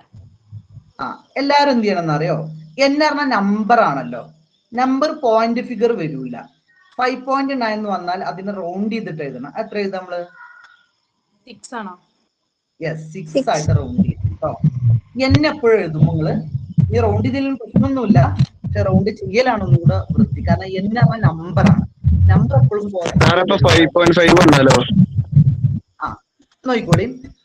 ഈ റൗണ്ട് ചെയ്യണത് അതിന് ഇവിടെ നിന്നല്ല, നിങ്ങളുടെ ഏത് കണക്കിലും നമ്മൾ റൗണ്ട് ചെയ്യണത് 0.5 അതിന് മുകളിലോ വന്നാൽ നേരെ ഒന്ന് കൂട്ടിയിട്ട് റൗണ്ട് ചെയ്യുക. ഞാൻ പറഞ്ഞുതരാം, ശ്രദ്ധിച്ചോട്ടോ. ഇപ്പോ 5.5 വന്നാൽ നമ്മൾ എന്ത് ചെയ്യുക? 6 ആയിട്ട് റൗണ്ട് ചെയ്യാം. 5.4 വരികയാണെങ്കിൽ എന്തായിട്ട് റൗണ്ട് ചെയ്യാം? താഴേക്ക് 5 ആയിട്ട് റൗണ്ട് ചെയ്യാം. ഇനി 5.6, 5.7, 5.8, 5.9 ഒക്കെ വരികയാണെങ്കിൽ 6ലേക്കാണ് റൗണ്ട് ചെയ്യേണ്ടത്. താഴെ 5.4, 5.3, 5.2, 5.1 എന്നൊക്കെ വരികയാണെങ്കിലൊക്കെ താഴെ 5ലേക്കാണ് റൗണ്ട് ചെയ്യേണ്ടത്. അത് റൗണ്ടിങ് ചെയ്യുമ്പോൾ നമ്മൾ നോക്കേണ്ട കാര്യമാണ് കേട്ടോ. അപ്പൊ അതൊന്ന് ജസ്റ്റ് ഓർത്ത് വെച്ചോളി, നല്ലതാണ്. എപ്പോഴും നമുക്കത് ആവശ്യം ഉണ്ടാവും. ഇവിടെ ഈ കേസിൽ എന്ന് റൗണ്ട് ചെയ്ത് എഴുതലാണ് നല്ലത്. ഇനി കുഴപ്പമില്ല, ഒരാൾ 5.9 എഴുതി ഒരു പ്രശ്നവുമില്ല, അയാൾക്ക് ഇപ്പോഴും മാർക്കും തരും കേട്ടോ. അതിലൊന്നും കുഴപ്പമില്ലേ. കാരണം അത് നോക്കുന്ന ആൾ ഇച്ചിരിയെങ്കിലും അന്തമുള്ളവരാണെങ്കിൽ ഐഡിയ കിട്ടും. കാരണം നമുക്ക് ആൻസർ കീയിൽ എന്തേക്കാരെന്ന് അറിയോ? 6 ഉണ്ടാവുക. അപ്പൊ ഇച്ചിരിയെങ്കിലും അന്തമുള്ള ആൾക്കാരാണെങ്കിൽ 5.9ഉം 6ഉം ഒന്ന് തന്നെയാണ് എന്നുള്ള ധാരണയിൽ ഫുൾ മാർക്ക് തരും. ഓക്കെ, അപ്പോൾ അതവിടെ കട്ടെ. അപ്പോൾ നമ്മൾ ഇങ്ങനെയാണ് ഇതിന്റെ ആൻസർ കാൽക്കുലേറ്റ് ചെയ്യുന്നത്. ഇതാ നോക്കിയേ, നമുക്ക് ആൻസർ, ഫൈനൽ ആൻസർ n6 കിട്ടി, p 2/3 കിട്ടി. 2/3 തന്നെയാണ് നിങ്ങൾ പറഞ്ഞ 0.67 എന്ന് അറിയുന്നത് കേട്ടോ. q 1/3 കിട്ടി. 1/3 തന്നെയാണ് 0.333 എന്ന് പറയുന്ന വാല്യൂ. ഇത് 2/3 1/3 കിട്ടാനുള്ള കാരണം ഞാൻ മറ്റൊരു മെത്തേഡ് ഉണ്ടെന്ന് പറഞ്ഞല്ലോ, ഭിന്നസംഖ്യകളെ തല തിരിച്ച് ഗുണിക്കുന്ന ഒരു മെത്തേഡ്. ഞാൻ ഇപ്പോൾ ഇവിടെ പറയുന്നില്ല, കൺഫ്യൂഷൻ ആവും. അറിയുന്നവര് അത് ഫോളോ ചെയ്താലും കുഴപ്പമില്ല, പോട്ടെ. അപ്പൊ ഇങ്ങനെയാണ് ഇത് വർക്കൗട്ട് ചെയ്യുക എങ്കിൽ ഇത് നിങ്ങൾ കാണണം. The mean and variance of a binomial distribution are. മീന് 16 ആണ്, വേരിയൻസ് 8 ആണ്. Write down the binomial density function. ഇത് ഒരു തവണ എക്സാമിന് ചോദിച്ചതാണ്, 5 മാർക്കിന് ചോദിച്ച ക്വസ്റ്റ്യൻ ആട്ടോ. ഈ ബൈനോമിയൽ ഡെൻസിറ്റി ഫംഗ്ഷൻ കുറെ കുട്ടികൾ ഇത് കേട്ടിട്ട് ചോദ്യം എഴുതാതെ പോയിട്ടുണ്ട്. ബൈനോമിയൽ ഡെൻസിറ്റി ഫംഗ്ഷൻ എന്ന് പറഞ്ഞാൽ പ്രത്യേകിച്ച് ഒന്നുമില്ല, നമ്മളെ ഇക്വേഷൻ ആണ്. ഏത്? P of X is equal to, ആ ഇക്വേഷനെയാണ് ബൈനോമിയൽ ഡെൻസിറ്റി ഫംഗ്ഷൻ എന്ന് പറയുന്നത്. P of X is equal to N C X into P raise to X into Q raise to N minus X. ഈ equation എഴുതുക, അതാണ് binomial density function എന്നൊക്കെ പറയുന്നത്. എന്നിട്ട് എന്ത് ചെയ്യാ അറിയോ? ഇതിൽ എന്നിന്റെ വാല്യൂ നമുക്ക് കിട്ടും, അവിടെ കൊടുക്കുക. എക്സിന്റെ വാല്യൂ ഉണ്ടാവില്ല, അവിടെ ഒന്നും കൊടുക്കണ്ട. പിന്റെ വാല്യൂ കിട്ടും, അത് അവിടെ കൊടുക്കുക. ക്യൂയുടെ വാല്യൂ കിട്ടും, അത് അവിടെ കൊടുക്കുക. എന്നിന്റെ വാല്യൂ കിട്ടും, അത് അവിടെ കൊടുക്കുക. എക്സ് ഉണ്ടാവില്ല, ബാക്കിയൊക്കെ കിട്ടും, അതൊക്കെ നമ്മൾ ആ വാല്യൂല് കൊടുക്കുക. അത്ര പണിയേ ഉള്ളൂ. നമ്മൾ ബാൻ ചെയ്താണ് മീന് 16ഉം വേരിയൻസ് 8ഉം. പെട്ടെന്ന് ചെയ്യാട്ടോ. സംശയം ഉള്ളവര് ഞാനും കൂടെ ചെയ്യുന്നുണ്ട്, എൻ്റെ അടുത്ത് നോക്കുക. ഓക്കെ ഉള്ളവര് നിങ്ങൾ തന്നെ ചെയ്ത് നോക്കിക്കോളൂ കേട്ടോ. അപ്പൊ മീൻ എന്ന് പറഞ്ഞാല് നമ്മൾ ആദ്യം എഴുതേണ്ടത് എൻ പി ആണ്. മീൻ എന്ന് പറഞ്ഞാൽ എൻ പി ആണ്. എൻ പി എന്ന് പറയുന്നത് 16 എന്ന് എഴുതി. പിന്നെ ചോദിച്ചിട്ടുള്ളത് വേരിയൻസ് ആണ്. അവിടെ നമ്മൾ എൻ പി ക്യു എന്ന് എഴുതും. NPQ എന്ന് എഴുതും. ആൻസർ 8 ആണ്.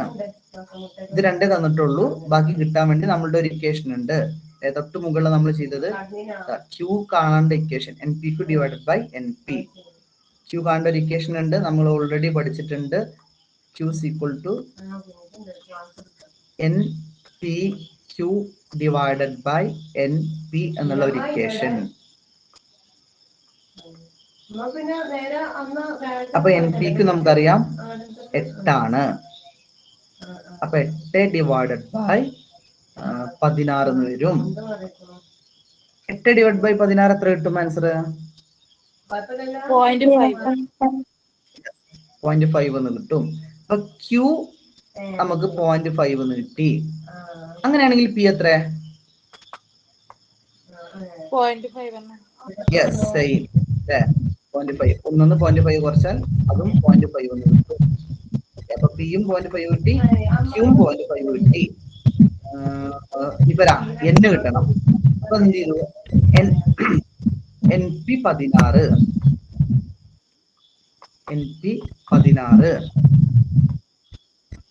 പി നമുക്ക് ഓൾറെഡി 0.5 കിട്ടിയിട്ടുണ്ട്. അപ്പൊ ഞാൻ വീണ്ടും എഴുതാണ് N ഇൻറ്റു 0.5 16 അല്ലെ. ഇതിന്റെ വാല്യൂ ഇവിടെ കൊടുത്തു.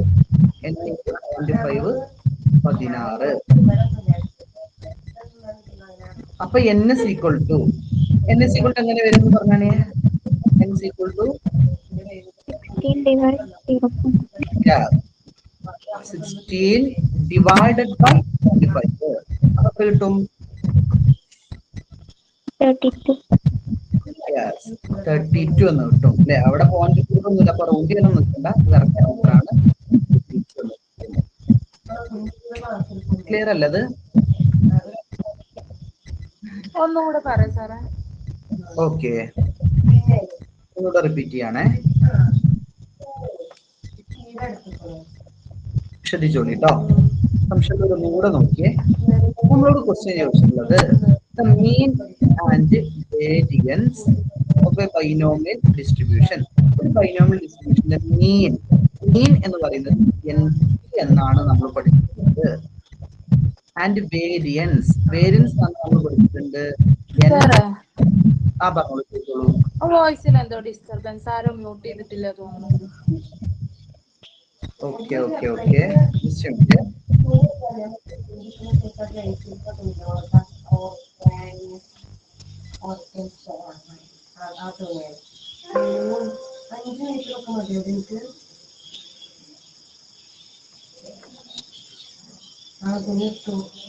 റെഡി?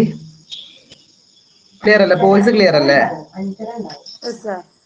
സാറിന്റെ ബാക്ക്ഗ്രൗണ്ട് വോയിസ്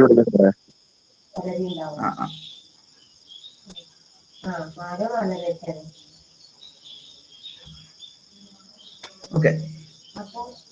സ്ക്രീനും ഷെയർ ചെയ്യുന്നുണ്ട്. ഹലോ, ഓക്കെ അല്ലേ? വോയിസ് ക്ലിയർ അല്ലേ? റെഡി അല്ലേ? സ്ക്രീൻ ഓക്കെ അല്ലേ? രണ്ടും ഓക്കെ അല്ലേ? നോക്കിയേ. റെഡി. എന്നാ നോക്കാട്ടോ. ചോദ്യം mean and variance of binomial distribution. Mean എന്ന് പറയുന്നത് NP ആണ് ഡിനോട്ട് ചെയ്യുന്നത്. വേരിയൻസ് എന്ന് പറയുന്നത് NPQ ആണ്.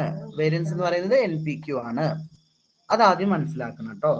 Of a binomial distribution R 16, 8. അഥവാ മീൻ 16ഉം വേരിയൻസ് 8ഉം ആണ്. ഞാൻ താഴേക്ക് എഴുതാണേ. NP എന്ന് പറയുന്നത് 16, വേരിയൻസ് എന്ന് പറയുന്നത് അഥവാ NPQ എന്ന് പറയുന്നത് 8. NPQ പറയുന്നത് 8. ഇതാണ് നമുക്ക് ക്വസ്റ്റ്യനിൽ തന്നിട്ടുള്ളത്. എന്നിട്ട് നമ്മളോട് പറഞ്ഞിട്ടാണ് write down the binomial density function. അഥവാ ബൈനോമിയൽ ഡെൻസിറ്റി ഫംഗ്ഷൻ എന്ന് പറഞ്ഞാൽ ഒന്നുമില്ല, നമ്മൾ ഇക്വേഷനിൽ അപ്ലൈ ചെയ്യുക എന്നുള്ളതാണ്, ഇക്വേഷനിൽ എഴുതുക എന്നുള്ളതാണ്. അപ്പൊ നമ്മൾ ഒരു ഇക്വേഷൻ പഠിച്ചിട്ടുണ്ട്, ക്യൂ കാണേണ്ട ഒരു ഇക്വേഷൻ, വളരെ ഇമ്പോർട്ടന്റ് ആണ്, അത് ഓർത്തു വെക്കണേ. ക്യൂ ഈക്വൽ ടു, ശ്രദ്ധിച്ചോളേ, N P Q divided by N P, N P Q divided by N P. ഇതാണ് ക്യൂ കാണേണ്ട ഇക്വേഷന്, N P Q divided by N P. അതിൽ എൻ പിക്ക് നമുക്കറിയാം 8 ക്വസ്റ്റിൽ തന്നിട്ടുണ്ട്, variance 8 divided by N P അഥവാ മീൻ എന്ന് പറയുന്നത് 16. അപ്പൊ 8/16 നമ്മൾ വർക്ക്ഔട്ട് ചെയ്താല് 0.5 എന്ന് കിട്ടും. ക്യൂ 0.5 എന്ന് കിട്ടി, ക്യൂ 0.5 എന്ന് കിട്ടി. അത് കിട്ടിക്കഴിഞ്ഞാൽ തൊട്ട് താഴെ നമ്മൾ എന്ത് ചെയ്യും, പി ഈക്വൽ ക്യൂ 0.5 കിട്ടിയാൽ 1ൽ നിന്ന് 0.5 കുറച്ചാൽ പി കിട്ടുമല്ലോ. അപ്പൊ നമ്മൾ പി എഴുതി 0.5. ക്യൂ 0.5 കിട്ടിയോണ്ട് അതിനെ 1 കുറച്ചാൽ മതി, അപ്പൊ പി കിട്ടും, പിയും 0.5. ക്യൂം 0.5 കിട്ടി, പിയും 0.5 കിട്ടി. ഇനി നമുക്ക് എന്നും കൂടെ കിട്ടാണ്ട് നമ്മൾ എന്ത് ചെയ്യും, ഇവിടെ നമ്മൾ ഓൾറെഡി എഴുതി വെച്ചിട്ടുണ്ട് എൻ പി 16. അപ്പൊ ഞാൻ വീണ്ടും എഴുതാണ്, എൻ പി എന്ന് പറയുന്നത് 16, എൻ പി 16. അപ്പൊ നമ്മൾ എന്ത് ചെയ്യുന്ന അറിയോ, എന്നാണ് കിട്ടേണ്ടത്, പിയുടെ വാല്യൂ നമുക്കറിയാം. അപ്പൊ അവിടെ പി എന്നുള്ളിടത്ത് പിയുടെ വാല്യൂ കൊടുക്കുകയാണ്. അപ്പൊ എൻ ഇൻറ്റു പി എന്നതിന്റെ പകരം 0.5 എന്ന് കൊടുത്തു, കാരണം പി നമുക്ക് 0.5 എന്ന് കിട്ടിയിട്ടുണ്ട്. അപ്പൊ എൻ ഇൻറ്റു 0.5 ഈക്വൽ ടു 16. താഴെ എഴുതാണ് എൻ ഈക്വൽ ടു, അപ്പൊ 0.5 ഇൻറ്റു 0.5നെ സമത്തിന്റെ അപ്പുറം കൊണ്ടുവരിക, അപ്പൊ അത് ഹരിക്കണം 0.5 ആവും. അപ്പൊ N equal to 16 divided by 0.5 എന്ന് വരും, 16 ഹരിക്കണം 0.5 എന്ന് വരും. അപ്പൊ 16 ഹരിക്കണം 0.5 ചെയ്ത് നോക്കിയാൽ എൻ ഈക്വൽ ടു 32 എന്ന് ഫൈനൽ ആൻസർ കിട്ടും. N equal to 32. അപ്പൊ ക്ലിയർ ആണോ? ഓക്കെ ആണോ?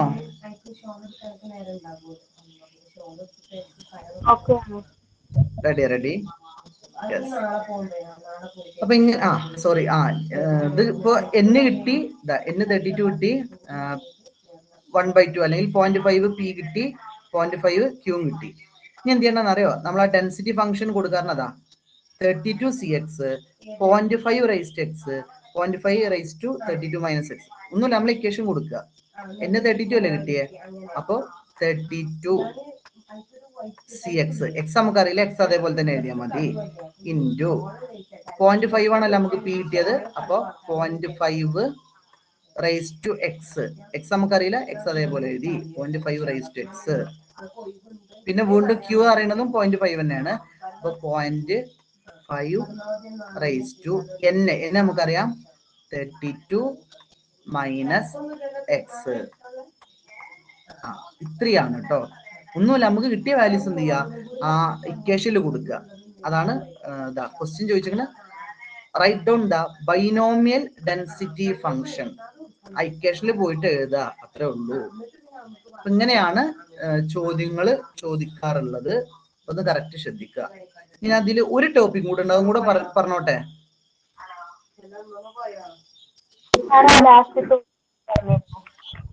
ഏതാണ്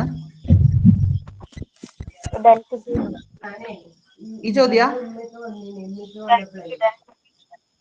ഡെൻസിറ്റി ഫംഗ്ഷൻ. ഓക്കെ നോക്കിക്കോളെ. ഈ ഡെൻസിറ്റി ഫംഗ്ഷൻ എന്ന് പറഞ്ഞാൽ ഒന്നുമില്ല, നമുക്കിപ്പോ വാല്യൂസ് ഒക്കെ കിട്ടിയല്ലേ, എൻ ഈക്വൽ ടു 32 എന്ന് കിട്ടി, 32 എന്ന് കിട്ടി. അതുപോലെ തന്നെ പി ഈക്വൽ ടു 0.5 എന്ന് കിട്ടി, പി 0.5 കിട്ടി, ക്യൂ 0.5 കിട്ടി. ഈ വാല്യൂസിനെ ഒന്നുമില്ല, ഈ വാല്യൂസിനെ നേരെ ഇക്വേഷനിൽ കൊടുക്കുക, ഇക്വേഷനിൽ ജസ്റ്റ് എഴുതുക, അത്രേ ഉള്ളൂ. ക്യൂ ഈക്വൽ ടു 0.5 എന്ന് കിട്ടി. അപ്പൊ നോക്കിയേ, ഞാൻ ഇക്വേഷൻ എഴുതാണ്, ഇക്വേഷൻ നമ്മൾ ഓൾറെഡി പഠിച്ചിട്ടുണ്ടല്ലോ, എൻ സി എക്സ്. എൻ എന്നുള്ളതിന്റെ പകരം 32 സി എക്സ്, എക്സ് അതേപോലെ എഴുതി, എക്സ് നമുക്ക് അറിയില്ലല്ലോ. ആദ്യം പി ഓഫ് എക്സ് എഴുതണം കേട്ടോ, സോറി, ഇക്വേഷൻ ഇത് ബാധ്യത ഉണ്ടാവുമല്ലോ, അങ്ങനെ എഴുതണം. P of X equal to N C X ഞാൻ എഴുതി 32 CX into P raise to X എന്നാണ് അല്ലെ. പിന്റെ പകരം നമുക്കറിയാം 0.5 ആണ് നമുക്ക് കിട്ടിയിട്ടുള്ളത്, അപ്പോ 0.5 റൈസ് ടു എക്സ്. പിന്നെ നമുക്കറിയാം ഇക്വേഷനിൽ Q raise to n minus X ആണ്. ക്യൂ എന്ന് പറഞ്ഞാൽ അതും നമുക്കറിയാം 0.5 ആണ്. അപ്പോൾ ക്യൂ റേസ് ടു അഥവാ 0.5 raise to n minus X എന്ന് നമുക്കറിയാം 32 ആണ്. 32 മൈനസ് എക്സ് അത്രേ ഉള്ളൂ. അപ്പൊ ഒന്നുമില്ല, നമുക്ക് വാല്യൂ കിട്ടിക്കഴിഞ്ഞാൽ ആ വാല്യൂസിനെ എക്സ് എന്തായാലും അറിയൂല, എക്സ് അല്ലാത്ത ബാക്കി എല്ലാത്തിനെയും അതിലങ്ങോട്ട് എഴുതി വെച്ചാൽ മതി. അതിനാണ് ബൈനോമിയൽ ഡെൻസിറ്റി ഫംഗ്ഷൻ എന്ന് പറയുന്നത്. ക്ലിയർ അല്ലേ? Okay, ready. ഇനി ഇതിൽ പറയാനുള്ളത് ഫിറ്റിംഗ് ബൈനോമിയൽ ഡിസ്ട്രിബ്യൂഷൻ. ഇതാണ് ഇതിൽ എസ്സേക്ക് ചോദിക്കുന്നത്, ഫിറ്റിംഗ് ബൈനോമിയൽ ഡിസ്ട്രിബ്യൂഷൻ. അത് കുറച്ച് പറയണ്ട, ഞാൻ അന്ന് പറയുന്നില്ല, നാളേക്ക് അത് മാറ്റി വെക്കാം കേട്ടോ. ഒന്നുമില്ല, സിമ്പിൾ പ്രോബ്ലം ആണ്. കണ്ടോ, ഇതൊക്കെ യൂണിവേഴ്സിറ്റി എക്സാം ചോദിച്ചതാണ് കേട്ടോ. ഇതൊക്കെ ഇങ്ങനെ കാര്യം ചോദിക്കുക. ഇതൊക്കെ യൂണിവേഴ്സിറ്റി എക്സാം ചോദിച്ചതാണ്. ഫിറ്റ് എ ബൈനോമിയൽ ഡിസ്ട്രിബ്യൂഷൻ എന്ന് പറഞ്ഞിട്ടാണ് ക്വസ്റ്റ്യൻ ചോദിക്കുക. അതെങ്ങനെയാന്നുള്ളത് അടുത്ത ക്ലാസ് ഞാൻ പറഞ്ഞുതരാം. ഓക്കെ, അപ്പോ ഇന്നത്തെ ക്ലാസ് ഇവിടെ വൈൻഡ് അപ്പ് ചെയ്യാണ്. ഏകദേശം ഒക്കെ ഐഡിയ കിട്ടിയെന്ന് വിചാരിക്കുന്നു. ഞാൻ വീണ്ടും പറയാണ്, ചെയ്ത ക്വസ്റ്റ്യൻസ് നിർബന്ധമായിട്ടും നിങ്ങളതൊന്ന് വർക്ക്ഔട്ട് ചെയ്യണം, അല്ലെങ്കിൽ നമുക്കത് ബുദ്ധിമുട്ടായിരിക്കും. ഓക്കെ, റെഡി അല്ലേ? എന്നാൽ സ്റ്റോപ്പ് ചെയ്യല്ലേ? Okay, thank you. Okay sir, thank you.